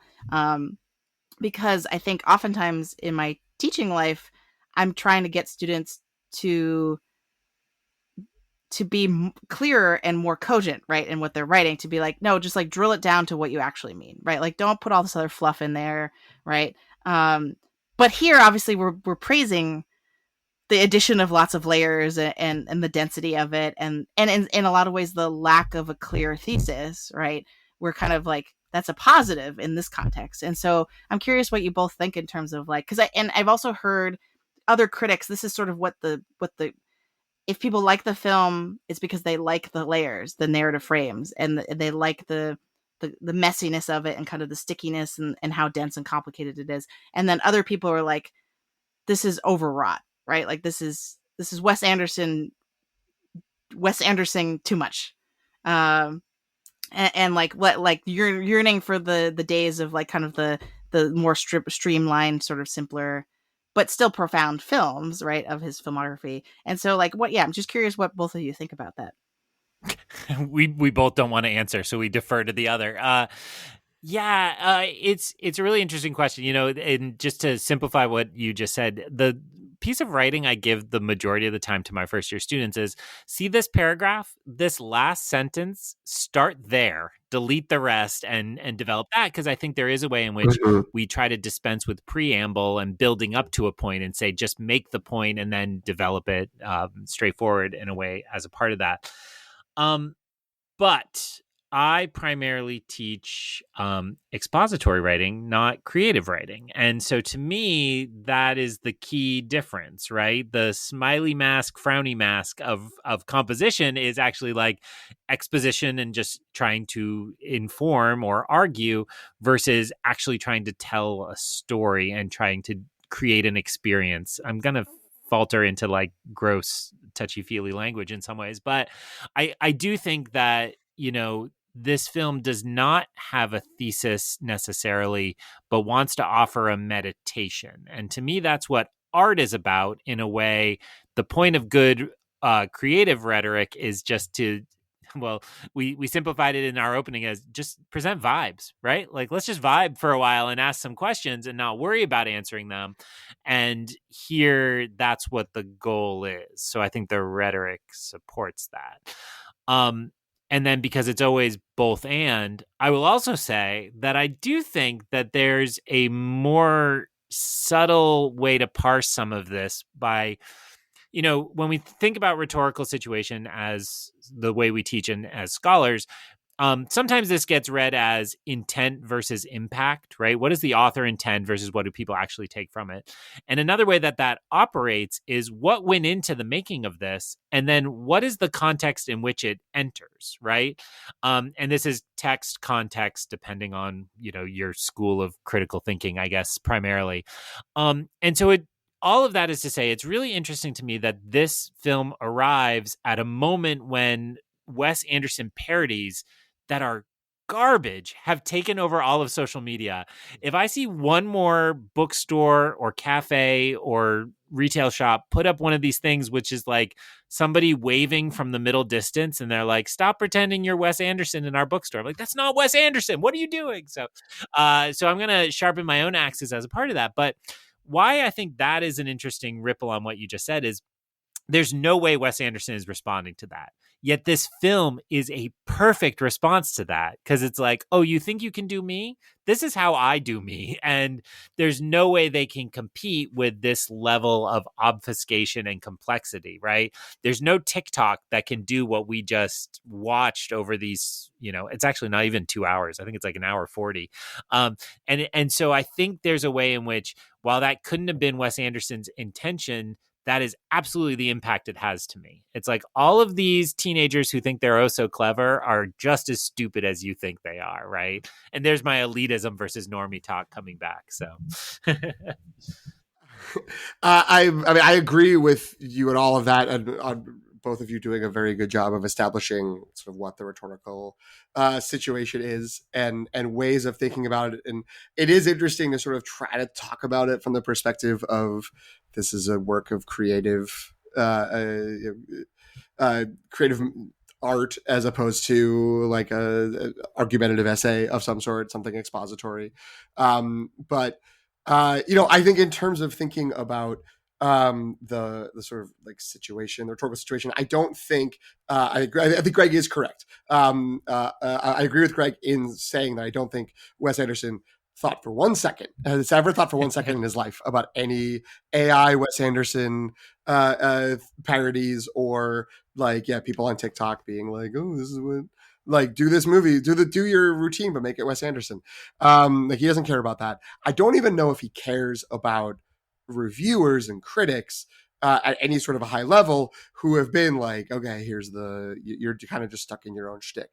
But I do think that there is something that is a little self-referential or self-analyzing just in him thinking about his own work, and thinking about what his instincts are, and what that may mean, and what that's, sort of how that comes. I think that's something that comes through in the movie. Again, maybe there's something, I've seen some sort of critics saying, this is, Wes Anderson is either totally buying into his own press, or has never read a critique of his work in his life, and so is completely blinded to what people think about him. And I don't think he's on either extreme, but I don't think he cares about that. I think he mostly just cares about his own sense of storytelling. And I'll note here, because I think that I had thrown it in while we were talking in the earlier question section, but I think it makes sense to talk about here. Just like, he has talked about how, this is his COVID-19 pandemic movie. Like, he was stuck in quarantine. That's why there's a plot point in the movie after the alien shows up. All the characters are put in quarantine in Asteroid City, and that's to the degree there is a passage of time in the play within a play, or the movie within the movie. It's that there's a week that goes by where they're stuck in quarantine, and it's interesting. I thought it was interesting in terms of, one of the things that I feel like has been happening, and I think Jen and I have talked about this before on the podcast, but I'm not 100% certain, because we also talk off the podcast like idiots, and good nuggets Content go away. is more important than friendship. But, I'm telling you, stop it. we gotta. I'm so dumb for going to her birthday party. Record the birthday party. Happy birthday, belated. But there's been a thing in movies and TV shows where you can sometimes really tell when they were making it under COVID protocols, and like, it feels very much like people are isolated, or like they're sort of blue screened into places where it's like, why were, like, all due respect to Ted Lasso, but it's sort of like, why are you being blue screened into like the stadium where you've clearly filmed a bunch of scenes? And it's probably because of the COVID protocols of like, they were, they can control the filming environment. Well, I mean, part of it is that this is how Wes Anderson does stuff, but it's like, Wes Anderson like wrote a movie around just like, it takes place in like half of a block in the middle of nowhere, on what's clearly a set, but what can be a contained, enclosed environment. And the artifice of it is that like, it can be on a backlot somewhere that is fully contained and controlled. And then the framing devices are on a stage somewhere, or, everything takes place on a stage with sets. So there is this sort of both sort of within the movie itself, and also the sort of successful production of the movie exists within the context of COVID. And I think like is successful on both levels in terms of wrestling with that context in which it was created. I totally agree. And I think the second I realized they were in quarantine in the movie, I was like, oh, and I'm like, well, but at the same time, I feel like this film can be a product of the experience of the pandemic, but also not necessarily about that. You know what I mean? I think like the thing that to me seems like a stronger connection is, again, to go back to what I was saying earlier about the fear of uncertainty and how things are unknowable, right? Because like, thinking back to the early days of the pandemic, like no one knew how long it would be. No one knew what was going on. No one knew if or when, like, even if there would be a vaccine, never mind when, right? So like, and I think the panic that and it's very smart, I also think, to like to set the main story of Asteroid City in the atomic age, because there was also that kind of like, on the one hand, innovation and technology, but also like panic and the Cold War, and like, are we all going to die by a nuclear bomb, right? And so like, I think the parallel there is really nice in terms of like, the thing that connects all of those things is this idea of like, we don't know what's happening and that's scaring us, right? And so to me, like the panic of the characters where they're like, I think it's one of the stargazers moms is like, well, how long can they legally hold us in here? Right? That feels like, I feel like I heard somebody say that during lockdown, right? During the pandemic. So yeah, I think yeah, it's interesting to think about this as the product of COVID, but I like it less when it's like a neat and tidy metaphor for COVID. You know what I mean? Yeah, I will say I don't think it is sort of like, and the alien was COVID, because as discussed, the alien is a metaphor, but we don't know what it is. But I did find a quote from an interview with Wes Anderson from a couple months ago, where he talked about like how the fact that he wrote it during the sort of COVID era, and he said, "I don't think there would be a quarantine in the story if we weren't experiencing it. It wasn't deliberate. Writing is the most improvisational part of the whole process. It relies on having nothing." Which, I mean, on the one hand speaks to sort of like, yeah, it isn't like, he's not trying to claim like, and this whole thing is about the COVID experience, but just that like that element of the story came into it. I also think, and I don't know if this falls under the rhetorical situation banner, but that is such an interesting for someone who is so meticulous and so sort of controlled in terms of like structuring the frame, structuring the image, and sort of clockwork building of all the different pieces. That kind of idea of how he approaches the writing of a screenplay is just sort of like it's all improvisational, and like you start with nothing and you just deal with nothing, and then it just kind of happens around you, which like doesn't sound 100% different from what Edward Norton's character says of just like, it just kind of happens. Like that's what he did while I was writing it. Like, is it possible that that's, not dissimilar? Is he as much Wes Anderson as he is Owen Wilson, to harken back to the screenwriters for the first few Wes Anderson movies? Well, and I just want to, I think again that masterfully demonstrates context, right? Like it matters that it came out of the COVID era, and I think that it is, to my mind, one of the more successful examples of this. I think there was that first wave where it'd be like, this is Zoe Kravitz alone in an apartment. You'll never guess why, right? And those movies, and then I'm obviously very much in the Rian Johnson camp, and Glass Onion kind of was one of the first that was like, yeah, the COVID pandemic is happening and we're going to have fun with that, just to acknowledge that that's what's going on. But to synthesize your 2 points, how putting it in the atomic age also gives this sense. I mean, it's number one, shots fired at Oppenheimer. It's like, your movie's in the background of my movie. Like, don't even bother showing up to Oppenheimer because it's in the background of mine. But then I think what stood out to me on repeat viewing, and I'll keep, bragging, is that the trains, right? So we start, and the soundtrack, which is available on Spotify and surprisingly long, can really help you remember this. But the opening song is a song called Last Train to San Fernando, which has this lyric in it that if you miss this one, there'll never be another one. Bitty bitty bum bum. And that's kind of the sentiment that starts as you're seeing this like train rocketing through the landscape. And the train has just been described as moving 5 miles an hour, and there's no way it's moving there. And the train is full of all these consumer goods. It's almonds, it's avocados, it's Pontiacs, it's a nuclear bomb. And so it's like literally the train of progress, the train of the modern world. And so then when we enter into quarantine, all of that just drops away.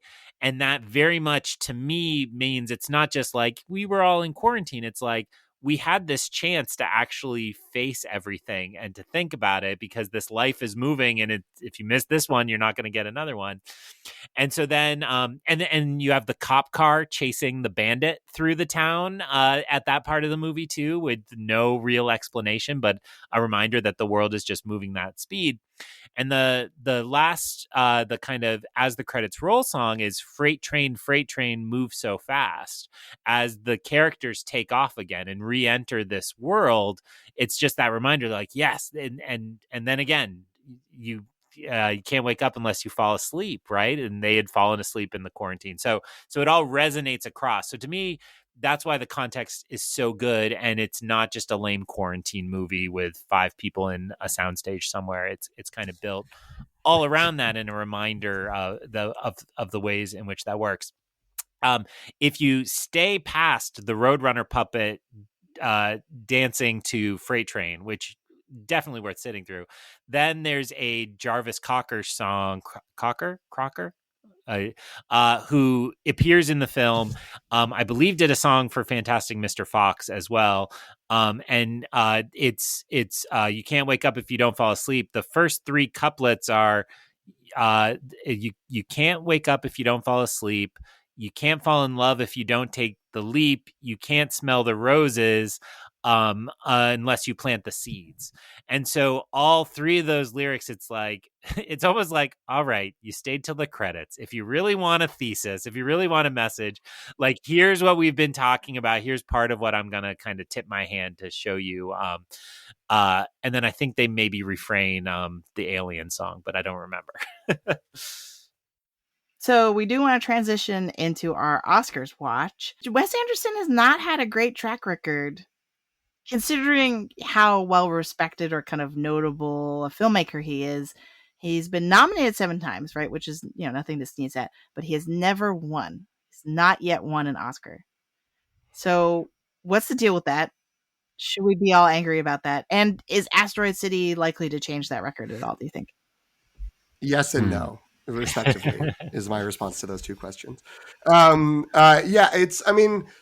I guess no one should ever really get mad about the Oscars because they don't particularly matter, but it is wild. He's never won. Frankly, and I don't want to give away anything from our future rankings discussion, it always shocks me when I remember that Rushmore wasn't even nominated for anything. Because I always think of it as like, oh yeah, Bill Murray should have gotten Best Supporting Actor that year. But it wasn't. He wasn't even in the. I mean, I think he might have been in the discussion. He got an Indie Spirit Award, but it was never really a thing there. It really feels like Wes would be a prime candidate for a Best Original Screenplay somewhere along the way, because that's sort of where the Academy seems to reward, like, yeah, this person, they're really good. We don't know what to do with them, so here you go, like in the sort of Quentin Tarantino mold of like, here's your Oscar, which gets to that, like when it starts to be the point, the time when it would feel like, oh, like he's due, it's time. It's like Moonrise Kingdom, he's nominated and he loses to Quentin Tarantino for Django Unchained. Grand Budapest Hotel, the only movie of his to win any Oscars. Sidebar, insane. He hasn't gotten a bunch of production design and art direction awards, but whatever, he got them for that movie. That's Birdman year, and so the Birdman screenplay wins because that's on the march. Which, I mean, I would give it to Grand Budapest, but whatever. And then even when I was like, well, why he couldn't even win Best Animated for Fantastic Mr. Fox, he lost to Up. So that's not a bad beat. I mean, it's a bad beat. It's not a bad choice. But it's tough when you're going up against Up. But yeah, I don't know, because of all the things we said earlier about how like the it's very Wes Anderson-y, and it is this sort of ornate like globe of mirrors that you're looking in to figure out like what's happening in it and what it all means. It's sort of like, if they weren't already giving him Oscars, like, why are they going to do it for the like most Wes Anderson movie that's come out? I can't disagree with any of that, much to my chagrin. I am still sore that French Dispatch got Goose Egg. That was my absolute favorite film of that year, and I always think of Sean Fennessy over on Big Picture, who like hated it and then watched it a second time, was like, oh, this is kind of genius. And I feel like a lot of people did that, where they wrote it off. It's like a weird New Yorker tribute. I don't care about this. And then it really has so much more to say as a part of that. So, shocking. Everything PT just said. I mean, especially to me, Fantastic Mr. Fox is like the one where people are like, I hate Wes Anderson, but that one is pretty fun, and so it surprises me. He also, I went on the Letterboxd journey through all that he has directed. He's directed a lot of shorts, and I'm like, why weren't these shorts nominated? Especially something like Hotel Chevalier for the preamble to Darjeeling Limited. It's like, that seems to have been well seen by all this. But it just reminds me that for the people who hate the Oscars and say, like, they only reward the kind of incestuous, everybody's kind of artsy, weirdo, esoteric choice. It's like, then Wes Anderson should have all the Oscars and doesn't have any, which is a real shame. But my first thought walking out is I don't think this is the one. I think Grand Budapest stands out in my mind as the one he performed the best with at the Academy, and I think that was purely because it was kind of a World War II film, and the emotions it played with. He tributes those to Stefan Zweig, who was writing about the kind of lost Europe from before the war, and that's all really like easy to tap into, and it's just award bait. I think French Dispatch didn't have any of that, and so people kind of ignored it. I would love to say the big cast here would like help it out in the actors branch, but I don't think there's a single performance that stands out from the pack enough to really grab one. If I had to put my money on best chance, I might say Scarlett Johansson if it's a really soft year for best actress, which I don't think people are saying it will be. Which I don't think So it will be. Yeah. I don't think this is the one to break through any of those. And Tom Hanks isn't in need of a like career one. That would be the other path, right? If he grabs one of these like actors who really deserves one, but it's not Tom Hanks. Bob Balaban. Well, I was wondering when you said that. I was wondering, is there going to be? I don't know if there would be a drumbeat of like maybe Tom Hanks needs a third to like put him in the pantheon. In the same way that I think there's going to be some talk about that for De Niro for Killers of the Flower Moon of like what if he like two's not enough. We've been so content for so long with both of them having the awards they've got that it's like maybe maybe we as the Academy should be thinking differently. But yeah, that would be the only sort of momentum I could see. Maybe screenplay again, or maybe production design. I don't think it's likely, but there's a possibility there. But I think as Greg was saying, it's sort of like if things were light, then maybe you could get in. But it's sort of like 2021 was light because that was post COVID, and French Dispatch still got shut out. Justice for Jeffrey Wright's nomination that should have happened. Yeah. Okay. Yeah. I'm agreeing. I co-sign all of what you just said. Both of you just said. To me, the most bonkers thing is the lack of production design nominations. Like, it's just because I feel like regardless of how you feel about the films themselves, looking at French Dispatch, looking at this film, even going further back, Grand Budapest got the most nominations. It got Best Picture, Director, and Screenplay, but it didn't get production design.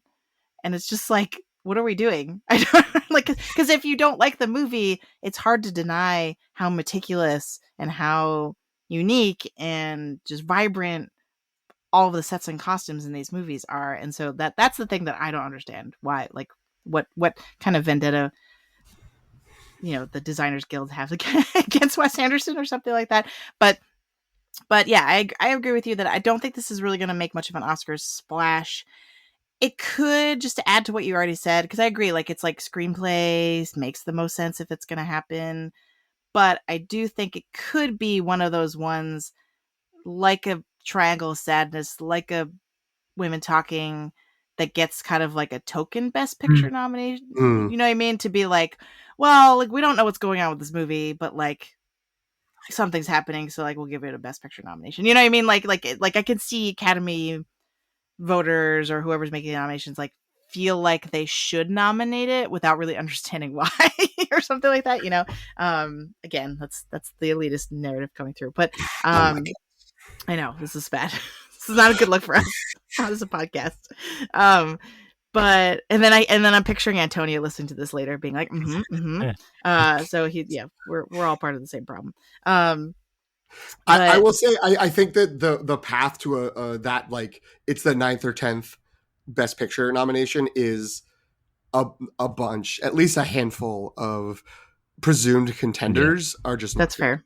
and come out and lose all steam. People don't like it, or that's really divisive. And you get to that point, which has happened, I think, the last couple of years, where it's just sort of like you're approaching nomination time, and it's just like we got 7 movies that we know are going to be in, and then it's like we've got 10 movies for the last 3 spots. This could very easily be the like. Yeah, like I think Women Talking is a good potential comparison of just kind of like, yeah, remember this? Like everyone kind of liked it. Like I don't know, it came out, it was a thing, and that is at the time felt like, it's not happening, but the bar was lowered. That feels really mean, but the bar was lowered in terms of how excited people were, which gives it another shot of people looking at it again. One other potential is we don't have a kind of blockbuster that seems to fill into the 10 yet. We probably aren't getting a transcendent Marvel movie in the realm of a Black Panther this year, unless the Marvels is just totally different than literally everybody says it is. And I can't see them nominating something like Mission Impossible: Impossible, Dead Reckoning, Part 1. That just doesn't seem to fit with the way the Academy works. So maybe if this does bonkers business, which I think the per screen average has been really high. I believe last weekend it made more money in a day than any Wes Anderson movie had ever made in a day. So it is ahead of his other movies in some ways, but it's a steep road to get to even what Grand Budapest did for business, let alone what usually it takes to get a popular slot. The only other piece on that is I believe last I had seen the Rotten Tomatoes audience score was about 50%. Like this is not a beloved film, so I don't think it really would get that slot, or it's a tough road to get there if that's the way. Maybe the smart money might be more towards Barbie for that slot, again, if it does gangbusters, or Oppenheimer. I think you're right. All right. Sad face. Wish there were more Oscars love for Wes Anderson, because then the question is like, at what point are we going, would we give him an Oscar? If the answer is never, then that's really sad, I feel like. Retroactively 2001 for the Royal Tenenbaums. Or when he makes the Academy makes an announcement. Hey, don't spoil the next part. When he does the revealing self study of the influences that created him, we'll give him a bunch of nominations. But no. I will just note, I was like, well, who won that year? It was Julian Fellows for Gosford Park. Again, bad beat. Like that's not, you can't be mad at that win. It's not like he's always up against. It's funny because I mean it's the Anderson duo. Yeah. Paul Thomas Anderson has the same problem. Like it keeps being like he's never winning, and maybe not every time, but a lot of times it's just sort of like, okay, you understand in isolation, but then somehow it's 2023 and neither of them have gotten any accolades. Yep. Directly.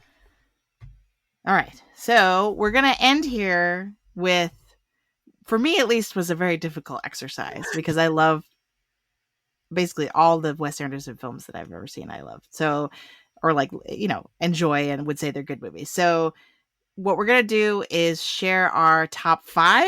I think is what we landed on. If everyone's cool with that, quickly write 2 more down. Yeah, great. No, I didn't know where we landed. Okay. We were talking about 3 or 5. I think we landed on 5. And we're going to go from the bottom up. So it's like a slow reveal of our top choices. And so I think what we're going to do is, if you will go around and like, let's say you say you're number 5, but someone else has it higher, we can do the House of R kind of thing of just vaguely saying like, I have that higher on my list. We'll talk about and then, but you can still say why you chose it, and we'll just acknowledge that it's on someone else's list. Does that sound good? Sure. Okay. So let's go. I think you should go first. Greg, then. well, no, okay, I think we'll go you, PT you first. deferred to us. What? Yeah, Jen never gets to go first. I never get to. Well, I'm. All right. Okay, so my number 5, and maybe I'll say this later. I wanted to give some context as to like the struggle that I had making my list, but I think that might be better later. I have honorable mentions. I'm planning on saying honorable mentions at number 5. So just if that gives you permission, I want you to know that. That sounds good. My number 5 is French Dispatch. I think I wanted to have it somewhere on this list because I feel like it's a highly underappreciated film. And for all the stuff that we were talking about today of like having lots of layers to parse, and like I think that's all in the French Dispatch as well. It's just a little bit more segmented in the 3 parts. And I love the playing with the frames. Like I love all the things that we've been talking about, and I think the French Dispatch walked so Asteroid City could run in a lot of ways. So that's why it's almost the my number opposite. 5. The French Dispatch leisurely strolled so Asteroid City could like teeter on a thought of maybe moving or something.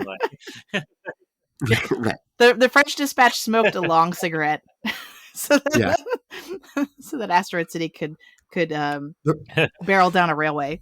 The French Dispatch rode a motorcycle through a revolution, so Asteroid City could ride a 5 miles per hour train across the desert.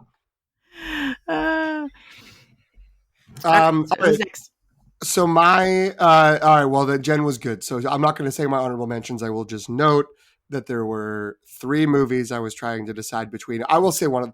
I'm not comfortable ranking Asteroid City. I almost put it at 5. I considered putting it here at 5, but I've only seen it once. It's too fresh. It's not fair. There's another movie that was like going in and out of the slot, but I also put the French Dispatch at number 5 because I was like, it's got to be. I got to have it on here. And I will admit I have not rewatched it since seeing it in the theater, but I loved it and I thought it was great, and it felt, it felt like that sort of, speaking again to sort of Wes Anderson's like inclination to short films. It was these sort of 3 short films, the interconnected nature of it. I loved the sort of that like literary magazine, New Yorker, Atlantic type connective tissue, and yeah, I had a great time with it. So go French Dispatch. Boo to all the haters out there. I will reserve comment on the French Dispatch and say, so it was really interesting to me as I constructed this list. It was like 1, 2, 3, I got immediately. 4, I was good on. And then 5, I found like I'd hit this like broad middle where I knew the ones that sit at the bottom. Sorry, Isle of Dogs. Sorry, Darjeeling Limited. Those are pretty low for me. But I was like, I don't actually know how I want to go in the broad middle. So I'm going to go with Life Aquatic. This would be infamous in my household as the movie I dragged my probably girlfriend, now wife, to. I'm not exactly. Yeah, probably it was old enough now at this point. And that was the one where she's like, yeah, I'm done with Wes Anderson. Like, this is really long and really boring. And she has tried others since, but that was the one where she was like, I think Wes Anderson is your thing, not our thing. But, so I don't know. I'll sneak in my honorable mention here, a classic smuggle, to say I was stuck between this and Fantastic Mr. Fox. I would say when I was a teenager, Life Aquatic was higher, and then I didn't really love Fantastic Mr. Fox. And then as I've rewatched that one with my kids, especially, and kind of seen how terrible most kids' entertainment is, I'm like, this is really fun. And it's not necessarily just for kids. Sorry, Guillermo del Toro. But it works on a level that they enjoy. They were cracking up at the way they dig. And when they get in a fight and it's just like a cloud, my son thought that was the funniest thing. And yet, there's all these extra layers on it. And I'll leave it there. It was really tough for me to decide between those 2, but I think both are worthy of being in the top 5, even if one of them is technically 6.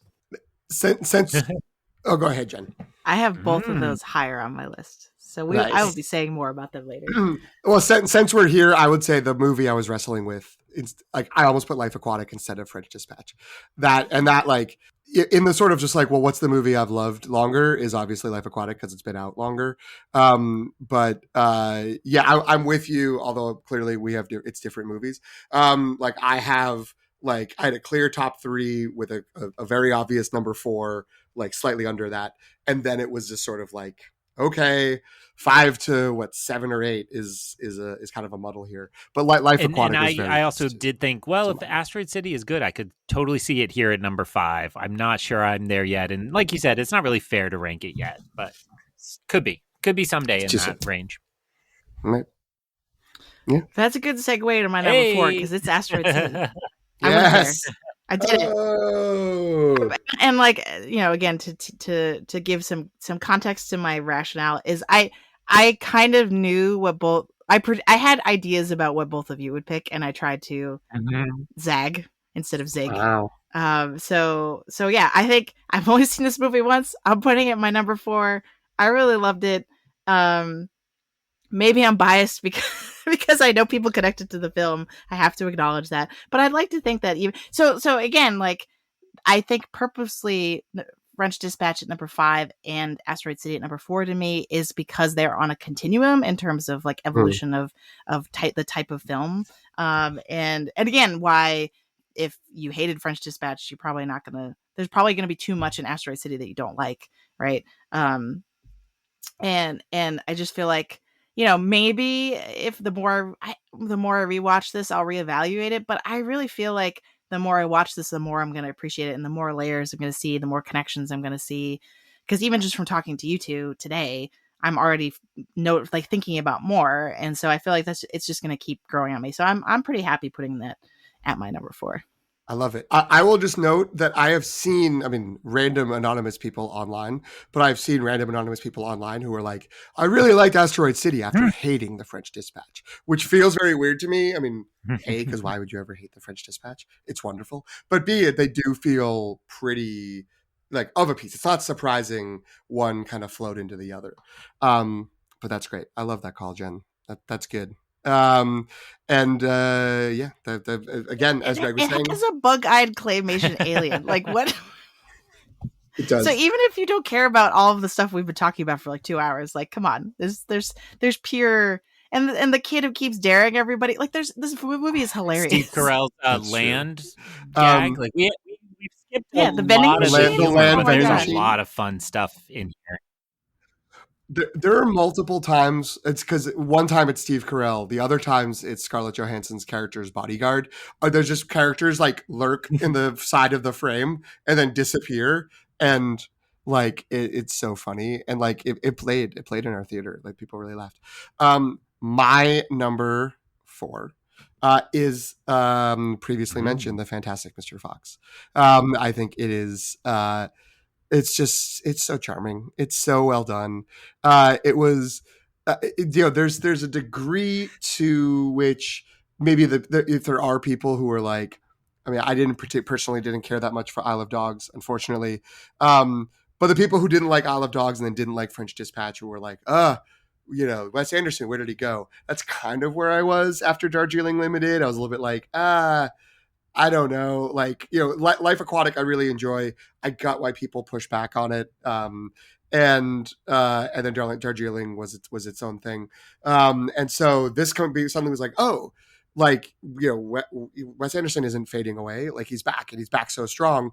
And that like his filmmaking approach and his storytelling approach and his aesthetic set to stop motion forest creatures voiced by incredibly famous people was perfect. It was a great marriage, and yeah, that was again like definitely outside my top 3. But once we went from 3 to 5, I was like, well, that's clearly the next best one for me. That's the one I like the most after those 3.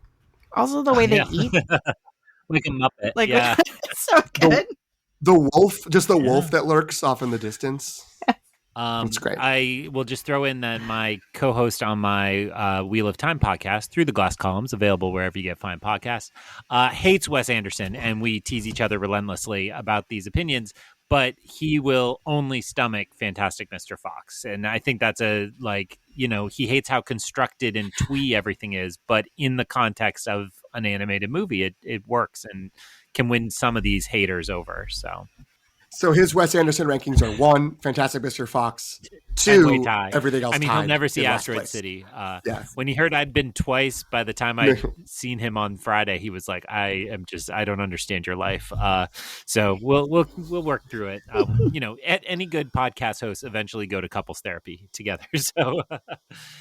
All right. So good list making, like Jen said, you know what other people are going to do, and you try to zag, and you gotta have one hot take, one bold, and this one's mine, which would really disappoint high school Greg.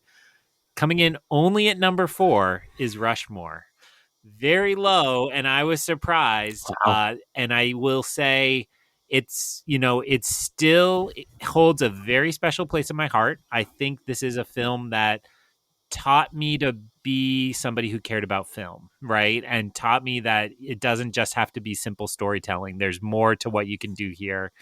And I do still love it. I mean, to be in the top half of my favorite director's movies means it's still a very good movie. But I will say, as I've rewatched it over time, it feels like an early film to me. A little bit in script. Sorry, I know these are hot takes, and a lot in like the production. And it's just, he didn't have the budget yet. I mean, Bottle Rocket is great for one of those I made it on my credit card, or I guess Khan's credit card. Mm-hmm. But I made it on somebody's credit card, and it's one of those movies that's great. But I think, to me, if I'm thinking about what really stands up, Rushmore is up there and is a great, great film. I also think. Well, I'll save back some of that, but I will just say we'll always love Miss Cross as the standout character. I mean, it's been really fun staying with Jason Schwartzman over all these years, and to see the disaffected teenager now be the disaffected dad. But it is nice that sometimes people pass through and don't stay. So sorry, that's number 4. I bet you're going to reserve comment on it. Take dead aim on the top of the list. Get him in the crosshairs. Take him down. To go back to something, to follow up on something you said, I didn't have a chance to rewatch anything in preparation for this, but I did go through and watch the trailers for all the films in chronological order, and it really is crazy how the early and jarring. Like, I was like taken aback, where I was like, oh right. And I have to admit, the one I have not seen is Bottle Rocket, but like, those early films, even Royal Tenenbaums to a certain degree, where I'm like, oh wait, like we didn't always do the dollhouse thing. We didn't always have the like crazy production design, like, and yet they still feel like Wes Anderson movies. And I think that's really fun, right? That you can sort of, and again, that's the sign of a great filmmaker that somehow doesn't have any Oscars. That you can sort of, that their storytelling is so identifiable regardless of type of story or context or whatever, right? So I think that was the one thing I noticed, and so Rushmore definitely is in that, where it's like, I feel like I heard one critic say, like, it's amazing to see that he's able to create these worlds without the elaborate budget and production and all the bells and whistles that he obviously has. I also just have to note, still the best Wes Anderson soundtrack by so far. So good. And really great. All right, so my number 3, and I had between 2 and 3, I had the order I had a lot of trouble with, but my number 3 is for Fantastic Mr. Fox. I almost wanted to put it number 2, but this film was just delightful. And as a big proponent of animation, I was like, I gotta have this on here somewhere. And I went back. Actually, this is the one I started to rewatch it, and I fell right back in love with it again. I'm like, it's peak George Clooney, because it's basically Ocean's 11 but with animals. Like, and his like the little clicky thing he does, like everything is so good. And then like his son, I had forgotten how like ornery the son is and angsty. It's so good. And that's Jason Schwartzman too. Okay. So yeah, I love it, and it's like, it has all the whimsy and the magic of like a good Aardman film, but is so Wes Anderson, and like, there's so much I love. There's so much I love about this film. It's so good. So I'm glad it's like the ambassador film for people who are not into Wes Anderson, because I feel like,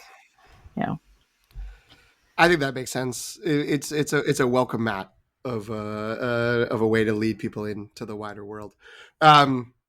I did not try to zag. I guess I thought my French Dispatch would be a zag, but then I knew it wouldn't be a zag with this crew. But I still did it. So my number 3 is the Grand Budapest Hotel, which is the late era. I mean, I don't want to say peak. It's obviously in terms of awards, that's the only one that like has garnered a lot of attention. But I think there's a reason for that. I think that, as Jen was saying, the sort of dollhouse, like intense aesthetic approach of his movies, I think really hit a peak there. I think it makes sense that. I mean, his next movie was Isle of Dogs, which someday I'll go back to. But I remember just feeling like it was not very successful. But that his next live action movies were The French Dispatch and Asteroid City, which are self analyzing deconstructions of it, because Grand Budapest was so clearly the success of the dollhouse approach. But then again, another nesting narrative, the sort of subtle ways of playing sort of the light frivolity of the main characters, but then the real sort of evil, sinister stuff happening in the background and on the margins. Ray Fine turns in impeccable performance. As I mean, really, I feel like everyone does. I feel like that was the first. This is the first Jeff Goldblum, I think, and maybe I'm wrong. Is he in Life Aquatic? I'm not certain he is. about He's that. the I said that, rival I in Life immediately was. Aquatic. He's the rival. Okay, Oh, that's okay. great. Well, but Goldblum's incredible in Grand Budapest. Tilda Swinton as the two characters, Tony Rivoli as our lobby boy. It's yeah, I don't know. It's excellent. I feel like if they're this is not the reason to put it in a ranking anywhere, but I feel like if there was someone that was like, well, I watched Fantastic Mr. Fox and I liked that, I would, potentially be like, okay, the next movie you might want to try is Grand Budapest. And that's the one that I think would maybe resonate with people. So yeah, that's my number 3. I'll reserve comment. So my number 3, and I'm going to again attempt a visual bit on this. Look at my Letterboxd all-time most watch. That is French Dispatch, coming in at 15 times as my top film watched ever on Letterboxd, which I believe is a definition of mental illness, because it's only been out like 2 years. So I walked out of French Dispatch saying Wes Anderson nailed it. This is his masterpiece. This is his opus. Everybody's gonna love this. And then was heartbroken that really nobody did. And I think in our longer discussion of Asteroid City, we shared a lot of what we think about this. It gets no better for me. I mean, on any day, I will talk about the praise each of the 3 sections, but the Jeffrey Wright one with his incredible choreographed walk and talk is just miraculous, that what we're seeing. And then that the fact that builds to a New Yorker motion cartoon of the chase, including the Jeroboam, who, when he leapt off the car at the end, my theater was like on its feet screaming and shouting and clapping. I think I went to a Boston Independent Film Festival screening of this, which maybe explains some of that. But I love all the segments of this. I cannot stop watching this movie. I really just can't get enough of it. So I'm going to put that at number 3. Kind of breaking my rule, because a lot of this is on my list is kind of centered around a kind of one and done Wes Anderson cast member. And I would have put Jeffrey Wright in that camp, but Jeffrey Wright came back now, which I'm glad for, but also would have respected if that was a one and done. I guess Benicio del Toro is a one and done in the mix. So, but I would not put his performance at the center of that film. Really, it's barely verbal. I saw some clickbait article that was like, Wes Anderson says his next film will have Benicio del Toro in every frame. Did anyone see this? No, but let's do it. Okay, I can't. And it was a genre. Is it like? It's like a network bug. He'll put on the like the lower right. It'll just be like a little. I don't know. This fall, Benicio can't make a living, so he opens Del Toro Tacos. And it's just him going like, "Hey." So, and it's an Is this espionage movie. the next feature length film, or because the mystery second Wes Anderson movie is now confirmed to be a short film coming to Netflix this fall? So. Short, right? But that's the Benedict Cumberbatch one. So, sorry. The other headline is Wes Anderson hasn't seen your TikToks and he doesn't want to. So good for him. Okay. Yeah. So should I don't we know. all? This should have been in my movie news. I don't know, because I feel like I just saw this today. But I will certainly defend French Dispatch to anyone. Some common criticism is that the three pieces don't work together. They absolutely work together and resonate across each other. And another one and done is Elizabeth Olsen in like the smallest of roles, but needs to come back to Wes Anderson. So there's a few in there, but it is mostly his regular players. Yeah, I mean, you'd also get, I think, if I'm not mistaken, Frances McDormand. And Timothy Chalamet. Yes, but McDormand's in Moonrise Kingdom. I mean, you should leave the podcast now. I gotta see Moonrise Kingdom. Walk away. We're taking back the West. I gotta get out of here. Just walk. I was gonna walk into the ocean, but it's like a paper ocean that's like moving back and forth, because so it's not really gonna hurt me. Yeah, number 2. Is it me again? Yes. Okay, number 2. Again, this might be another Zag. I purposely did this. My number 2 is Life Aquatic with Steve Zissou. Yes. And it may not objectively hold up as like the best, because like my big struggle with this was like, do I put together a list that represents what I love most about Wes Anderson, or do I try to come up with like what objectively, quote unquote, from a critic's point of view, like are the best ones? And I thought the second option was boring potentially for this exercise. So I was like, Life Aquatic might be flawed compared to other films that we've been talking about, but this is, I think, the film where I fell in love with Wes Anderson, and specifically the sense of humor that a lot of his films have. And because I feel like, to me, just the premise of an ocean explorer like taking himself so seriously and yet being so terrible at what he does, and then suddenly having like this like adult son like come into his life, like just the whole thing is hilarious. And Willem Dafoe, when he looks so hurt that Steve Zissou is picking his like this other guy who's his son, who just shows up, right? You know what I mean? Like, and he's like, thanks a lot. Like, just like, it's magical. I laugh every time. And the little red hats and the I don't know, the sea creatures and yeah, everything is great. So even though it's probably not among the best, Did they ever release the Adidas? That's what I was thinking about this last watch through. I'm like, I really wish I'm not a sneaker guy, but I was like, I would kill for some Zissou Adidas. But I feel like this predated sneakers as like a collectible thing. You know what I mean? Like, or like this is pre-Yeezys. Yeah. This movie. So, right? I think so. I'm only now realizing the burn mark that Jason Schwartzman gets from touching the hot plate is essentially the Zissou team logo. Zigzag. Yeah.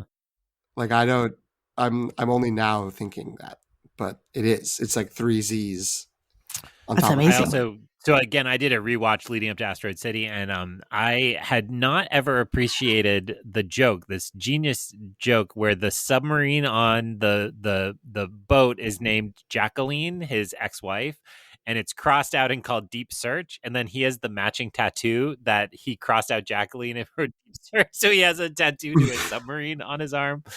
That's just so good. My feeling about Life Aquatic, which again almost made my top 5, and on another day easily could have, is it also really kind of depends on how much you are vibing with that era of Bill Murray, the sort of like mid 2000s and on, and market, he's almost certainly a bad guy, and he's on the record, we know he's intentionally difficult person to like live with and be around. Maybe he's worse than that. We don't know. But he's also hilarious, and I think that he's hilarious in this movie. And it's so rooted in like the humor of the movie, even though so many other people are really funny. It's really rooted in how much you enjoy watching Bill, like Rye, late middle age, early senior Bill Murray, just like react to things around him. And I think it works well. I think it's great. So again, there's no zagging in this corner of the podcast. Maybe this is a zag. I don't know. I don't think it is. My number 2 is the Royal Tenenbaums, which is I have it at number 2 for the reasons that Jen was saying of like, what are we ultimately doing here? I think we're ultimately ranking our favorites in like an objective breakdown. It's Royal Tenenbaums versus Grand Budapest for like Wes's like pinnacle, I think. All due respect to the French Dispatch, Greg, which I know you just said was his masterpiece, and I respect the heck out of that. But I love the Royal Tenenbaums.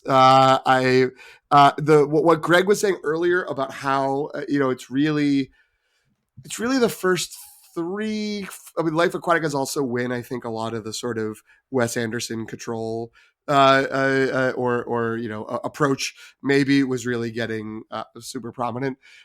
They do feel a little bit looser. They feel more like a regular person's movies, but the construction of this family, the all the different players that are there, the way that they all interact, the moments when things get like super serious or dramatic, work really well in a way that I don't know if he really, again, Grand Budapest does have the sort of serious things on the side. I don't know if like something very serious happening to the characters and the characters having to like confront that has been as front and center in a Wes Anderson movie again until Asteroid City. Maybe that's not true, and maybe I can't stand by that. But that's what it sort of feels like. And if for no other reason, the Eli Cash line about what we know about General Custer. We all know General Custer died at the Battle of Bull Run. What this book presupposes is maybe he didn't, is one of those lines that runs through my head at least once a day. And I quote it out loud probably at least once every other day. Full credit to the Royal Tenenbaums. Just a movie I love. I will reserve comment. This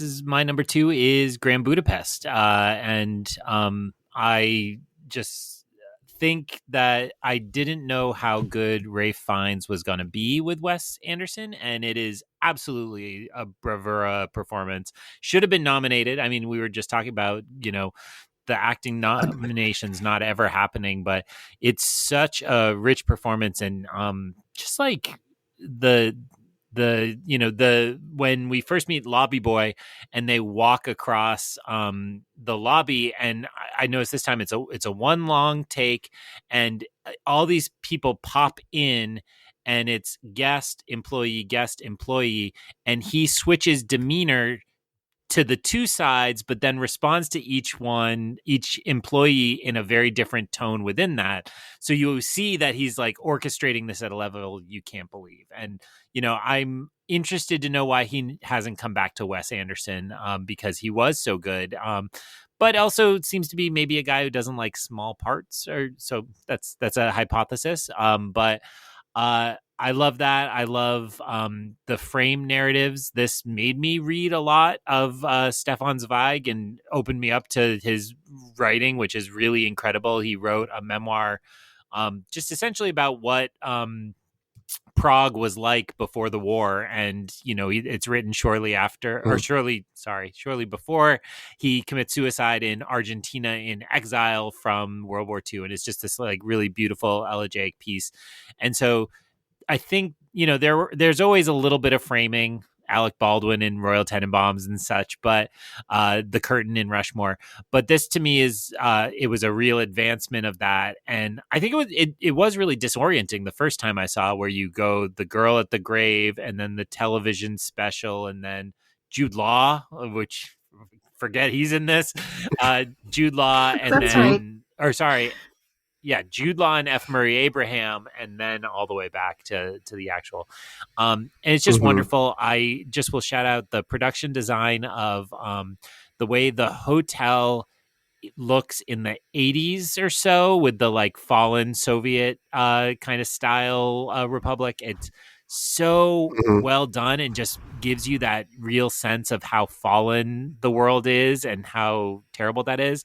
And I don't quote Eli Cash every day, but I do often think about Ralph Fiennes on the train saying, some miserable scrap of humanity left in this world. And then, of course, the last turn of well, I won't say it because I don't want Jen to get an explicit rating, but the curse is just so well placed at the end of that. So, yeah. The only thing I was gonna say, that which piggybacks off that is the little ways in which his inner rage will just pop out in expletives when he's saying something. Like, he has those different attitudes to different people, but then every once in a while it'll just really like just boil over inside him, and then he'll like contain himself and pull it back. It's so funny, but it's also like so adroitly handled, both at the the filmmaking and the acting. Very similar to that. The moment he is talking to Lobby Boy Zero in prison, and he has a black eye, and he says it's because if we have learned anything from the Petty Dreadfuls, is you find the biggest guy in here and show him you're not a candy ass. And it's like it's so discordant with this like prim and proper guy. It's like he reads the Petty Dreadfuls and doesn't want to be a candy ass. Like, you got it. Like it is. Yeah, really good point. And that might be where I think the writing is the sharpest. But it does deserve, the performance deserves a lot of credit too. You're right. The marriage of the two. Yeah, I think the combination of like the toughness and the elegance of that character is what's so magical, right? Because doesn't he also at the reading of the will, doesn't he make some crazy comment to Adrian Brody's character, and they basically like come swinging at him, right? Like, so yeah, I think it's so this is a great segue to my number one. My number one is Grand Budapest Hotel. Nice. I feel like it's as close to a perfect movie as a lot of movies get, and it has everything. Like, there's a murder mystery, there's like this like James Bond-esque chase, there's like it's a war film. And it's like you were just talking about, like it, and it has the sort of the funny and the serious and the sort of whimsy that I really love about Wes Anderson. Like, the thing I always remember is just the finery of the bakery box. Like, when they introduce Saoirse Ronan's character, like all of that is just so gorgeous. And so this is the one film that I think Wes Anderson does the best at building a complete world unto itself. You know what I mean? Because, like, Asteroid City, also you could argue, like, as a location, right, like, is its own little world. But I don't feel necessarily transported into another world in the way that I do with Grand Budapest Hotel, if that makes sense. So yeah, that's why it's my number one. And yeah, like, and then also adding on everything that both of you just said. Saoirse Ronan too, just a shout out. Another, like, not in a lot of these, but in two, but very, very, She's very great in French small. Dispatch. But yes, she's in two of them. Small roles. She's got to come back. He's got to do one movie with everybody, like absolutely everybody who's still alive that he worked with. Well, my number one is Rushmore, a movie that Greg Cass hates. And it's I think there is a degree to which we're carving out a little bit the very minor age gaps in between each of us, because I don't want to reveal what I believe Greg's movie is going to be, but I know that Jen's not necessarily Great Budapest, but she said Life Aquatic was her first exposure.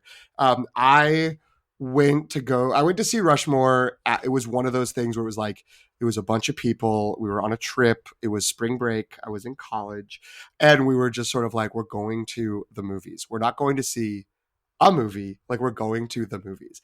And like, I mean, there was like 10 or 11 of us. And the vast majority wanted to go see Cruel Intentions, a movie that I have heard is fine. Some people still love. And then a few of us were just like, what about this movie Rushmore that looks really weird that's got Bill Murray in it? Like, what if we do that? And I was like completely enraptured in everything about it. I expected nothing. I didn't know anything going into it.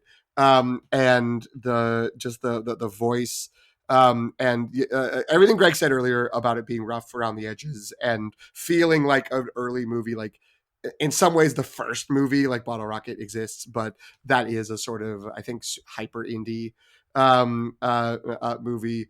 And I'll shout out Bottle Rocket, a movie I've always wanted to love more than I do. I have friends who Bottle Rocket's the clear number one and everything else comes after, which is wild, but good for them. But you know, like there's that. And then Rushmore's the first, like, some degree of he's got support around him, and it is rough. It's his aesthetic is not fully there, but man, I don't know. It's just carved out a little place in my heart, and I can't let it go. Everything I said about Bill Murray and Life Aquatic, maybe more so in Rushmore. Herman Bloom is just a character I love. Max Fisher, also a character I love, and I mean all of them. Seymour Cassell as the dad, just comes in and throwing, you know, painting the black, throwing heaters over the plate. It's incredible, and I was further reminded of how much I love it. To once again bringing it back to my Alamo Drafthouse experience. One of the pre-show things they showed was from the MTV Movie Awards in 1999. And the Max Fisher Players performance of Armageddon, where they had Wes Anderson and the cast recreate the nominees for the MTV Movie Awards, and it's just like, yeah, like the Apocalypse Now version and all the stuff they're doing. It really connected with me at that time, and it's just going to be my number one probably always. I'll never let it go. Despite, I feel like we need to make friends with whoever curates these preview shows for the Alamo Drafthouse. We got to get them on. They sound awesome. We have to get them on the podcast, and I have to get you to come up. Like, I have to like get you to take like an hour and a half train ride so I could pick you up at Union Station so we can go to a movie so you can experience it. And then I'll drop you back off. I feel like that would basically that just turned involve... into the SNL Californian skit for a second there. Yes, it did. Yeah. But I'd be taking the train, yeah, not the 5 or the 405, right? Yeah. But surely you would be taking the 10 or something, right? Like that's. Or we would take surface streets to get from Union Station. It's right nearby. Don't worry about it. We'd be downtown. I just listened to a whole bunch of podcasts about Asteroid City, and I'm going to forget which critic said, but one of the critics pointed at the moment in Rushmore where Bill Murray and Castle talk to each other. They greet each other, and he says, like, "You're a surgeon." He's like, "No, I'm a barber," but a lot of people make that mistake. And the way that, like, everything crystallizes for Bloom in that moment, in this, like, brilliant bit of writing and another brilliant little bit of performance, like, Bloom suddenly understands that Max has been lying, why he's been lying, how vulnerable this little kid is. And like, it's just like everything happens in that moment. Never mind that you have these two great actors engaging on screen that are kind of different generations of the same type of actor and so on. It's really nice. So I've read the same or listened to the same podcast because they called it like a hangdog Olympics of Murray and Cassell, and that is really true. Just like lines, the random lines that Bill Murray will drop, like when he goes, "I'm a little bit lonely these days," like it's perfection. And for some reason, the thing that I remember fixating on at the time, and I do still think about it, is when he's talking on he makes a phone call. I forget if he calls Max or he's calling Max's teacher, but he's by the school and he's looking at the teacher. And he's kind of and then he's continuing on the phone and he keeps the phone call going. And there's a kid just playing basketball by himself. And the kid goes up for a shot and he runs over and just like knocks the ball away and like doesn't like stop the conversation and then just keeps walking. That at the time was the funniest thing I've ever seen in my life. And I stand by. It's still really funny. Also, it's correct to say the headmaster is on Succession, right? Isn't that Brian Cox. Yes, Yeah, it's yes. I Brian couldn't think of Cox. his name, but like Yeah, it's like incredible that, yeah. had a much later kind of surge on that show. Okay, at risk of Mhm. turning this into a 3-hour podcast, I will just say my number one is Royal Tenenbaums. Yes, it's in many ways the basic pick, but I stand by it. It's absolutely my favorite. I will say I saw it in the theater last December at the Coolidge, which will mean something to the two of you and Mhm. anybody related to Boston area, but a great independent movie theater here in town. The director of programming got up and introduced it as Eli Cash with the weird 4-wheeler dirt bike art behind him, and did the whole speech and Wow. just nailed it. And then it was clear like half the crowd got it, and he was really disappointed. He's like was sure it was going to be like standing ovation, people throwing their undergarments at him, and like it kind of didn't work. Um, but again, I think famously Gene Hackman and Wes Anderson did not get along. But this, I'm not the right age for Gene Hackman. Like I've seen The Conversation, I've seen The French Connection, and I'm not going to like demean those movies. They're great, but like this to me is the best Gene Hackman, and it's really just this wonderful like gem again because so many people repeat that we have this really over the top performance. And this is another one that I glean a little more from every time I watch it and appreciate a little bit more. The kind of sad moment of you know uh, Ben Stiller, another one timer, saying, it's been a rough year, Dad, is just heartbreaking every time I watch it. And, really Mhm. works. I think,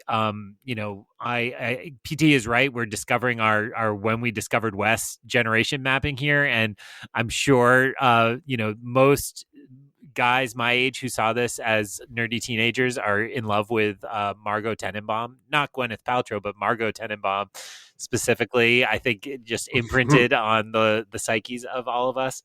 Um, and I think the moment that like there are times where I rewatch this and I get a little lost in the middle. It gets really dark as you alluded to. Um, but the moment they are all at the cemetery and Royal has now passed, spoiler alert, sure. Where at the very end, Mhm. and If someone's still listening, I don't think they you need you a see this spoiler the alert. Right. tombstone, which the joke was set up before that his tombstone reads, died heroically saving his family from a burning battleship. And like when I was a teenager, it like was one of the first times it clicked to me like, oh, it's a lie because he was jealous of the other people's. But then you're like, oh shit, he was right, he did save them all from the burning battleship of their lives. And that kind of only the like revelation that only a teenager can have, that everybody gets as text, but you're like, Right. this is the deepest symbol I've ever discovered. And so it will always be these films we've mentioned wrestling for the top of mind, and this will completely change in 2 days time or so on. But at least for now, I'm sticking with Royal Tenenbaums at the top. Yeah. Yeah. I would say any of my top three could realistically be my number one. Like that's, I went with the pure sentimentality of the first one I saw and fell in love with. But yeah, it could be any of those. I just got one more Eli Cash line, who apparently is the one that I quote. But when he's on the phone, and it's why would a reviewer make the point of saying someone's not a genius? Do you especially think I'm not a genius? You didn't even have to think about it, did you? Uh, it's so good. I wish, I don't know what, obviously Owen Wilson has gone off, had a successful career, and had his own personal troubles. I do want to know what it would be like if Owen Wilson and Wes Mm. Anderson wrote a movie together again. Like, what would that be like? Would they be able to make it happen again? And would they capture any of this magic? Either of them need the magic. We love both of them, but I wonder what it would look like. Well, I feel very vindicated because I specifically left Rushmore and Royal Tenenbaums off my list because I figured it Mm. would be really high up on both of yours. And also, I love both those movies. They're great movies. But I think, again, if I'm looking at my list, I'm gravitating towards more of the kind of like Mm. fantastical, whimsical Mhm. stories for sure. And that's just me. So I think this was good. I think we did it. We did. It took 2 hours and 40 minutes. But we talked our hearts out about Wes Anderson, and that was great. At the risk of adding more, any final thoughts? Anything that you wanted to say that we didn't get to say? I don't know how that's possible in 2 hours and 40 minutes, but I think now we have to start like doing another level of describing the podcast and the movie. We need another framing device to close this out. I'm trying to think of what that would be. Like I'm just picturing like an animated short of us like writing in the Google Doc and texting each other. Trying to do our sound tests, like that would probably be our frame narrative. I'll just close by giving a shout out. So Moonrise Kingdom didn't make anybody's top 5, which is another entry point for a lot of people. I think that's what I said before. I just want to shout out. I work at a university, and I bonded with our librarian because I was in a meeting in our head librarian's office, and I saw on her wall she had a picture of herself dressed as, I believe she was dressed as Susie from Moonrise Kingdom with a Max or not Max, boy. What's the boy's name? I don't remember. And so I don't remember either. Tchaikovsky is the last name. I'm totally blanking on his first name. Okay. PT's on it. So I said to her, I was like, "Oh, that's a great typing. picture. Is that, you and your friend? Like, how did?" And she's like, "Oh, that's how I met my wife. I went to a Halloween party dressed as one of the kids from Moonrise Kingdom, and her wife was there, Sam. She was dressed, I believe, as Sam, and her wife was there dressed as Susie, or vice versa." And I was like, that is the most twee meet cute I have ever heard in my life, and I could not love it and you more just by knowing that you are now married to the person you accidentally were in a Wes Anderson couples costume with. So no disrespect leaving Moonrise Kingdom off my list. I think that movie kind of loses its steam as it goes on, so it's not my favorite. It didn't. It was on my long list. I haven't watched it since like I did a general rewatch, but it was like 4 or 5 years ago. Mm-hmm. So I was like, I need to watch it again if I'm going to actually rank it. But I do remember leaving the theater and being like, I love that movie. And watching it again and being like, yeah, that movie's really fun. But just not hanging on me as much as other than Asteroid City. That's the one I've seen in the theater most recently. I saw it at the Brattle like a month ago, and the crowd was really into it, which, it's funny to me that these are so specific and not for normies, as we said. Yet when you get a repertory theater showing one of these, like the crowd that shows up is very vocal and very into it. And, maybe I'll finally stop talking by saying, like, anybody listening, if one of these shows up at one of your local theaters, you should definitely go see it. And I think the Brattle did his full filmography, which I really wanted to attend more of, but only got to Moonrise Kingdom because of scheduling. But I think they were really pleased with turnout, so I hope they do it again. I'll just end by saying, I think what we found is there are no normies. There's just everyone is a weirdo about the things they're weirdos about. And maybe you're not a Wes Anderson weirdo, but you're a weirdo about something. I love it. All right, so let's wrap this up. I was not disappointed at all by this conversation. I think what happened was like, this is the first time the three of us, even off mic, have had a chance to talk about Wes Anderson, and therefore we've exploded into a nearly 3-hour podcast, which is great. Thank you if you've stuck with us. So Greg, where can folks find you? They don't need on the internet? Any more of me than what they just received. This was full, unabashed Greg. But if they're still listening, they want more. You can find me on Instagram at Ion Cannon. That's EYEONCANON. I am guesting on a bunch of podcasts lately and having a good time. Hoping we can find some scheduled time to do indie on this very podcast soon. Whatever I do, I post there, or ioncannon.com is me and my Substack. So. And thanks to our grad school friend Shannon, who just reached out and praised our Spider-Verse takes. That was very sweet. She's probably not listening because she didn't see this movie, but hey, there's the shout out. And PT, where can people find you? They can find me on Instagram. Potentially, I'm going to start to rise it up again and have it not be dormant. I can't guarantee that. But Instagram and Letterboxd at PT McNiff, PTMCNIFF. And that's it. That's it for me. And you can find me on Instagram at Subchakshai, SOPCHOCKCHAI, and on Letterboxd at Qui-Gon Jinn. Thank you both. I wish I had some like Wes Anderson quote, but I think we've been so exhaustive, there's nothing left. So thanks, everybody. You can't wake up if you don't go to sleep. You don't go to sleep. There you go. We've clearly... Can't wake up if you don't go to sleep.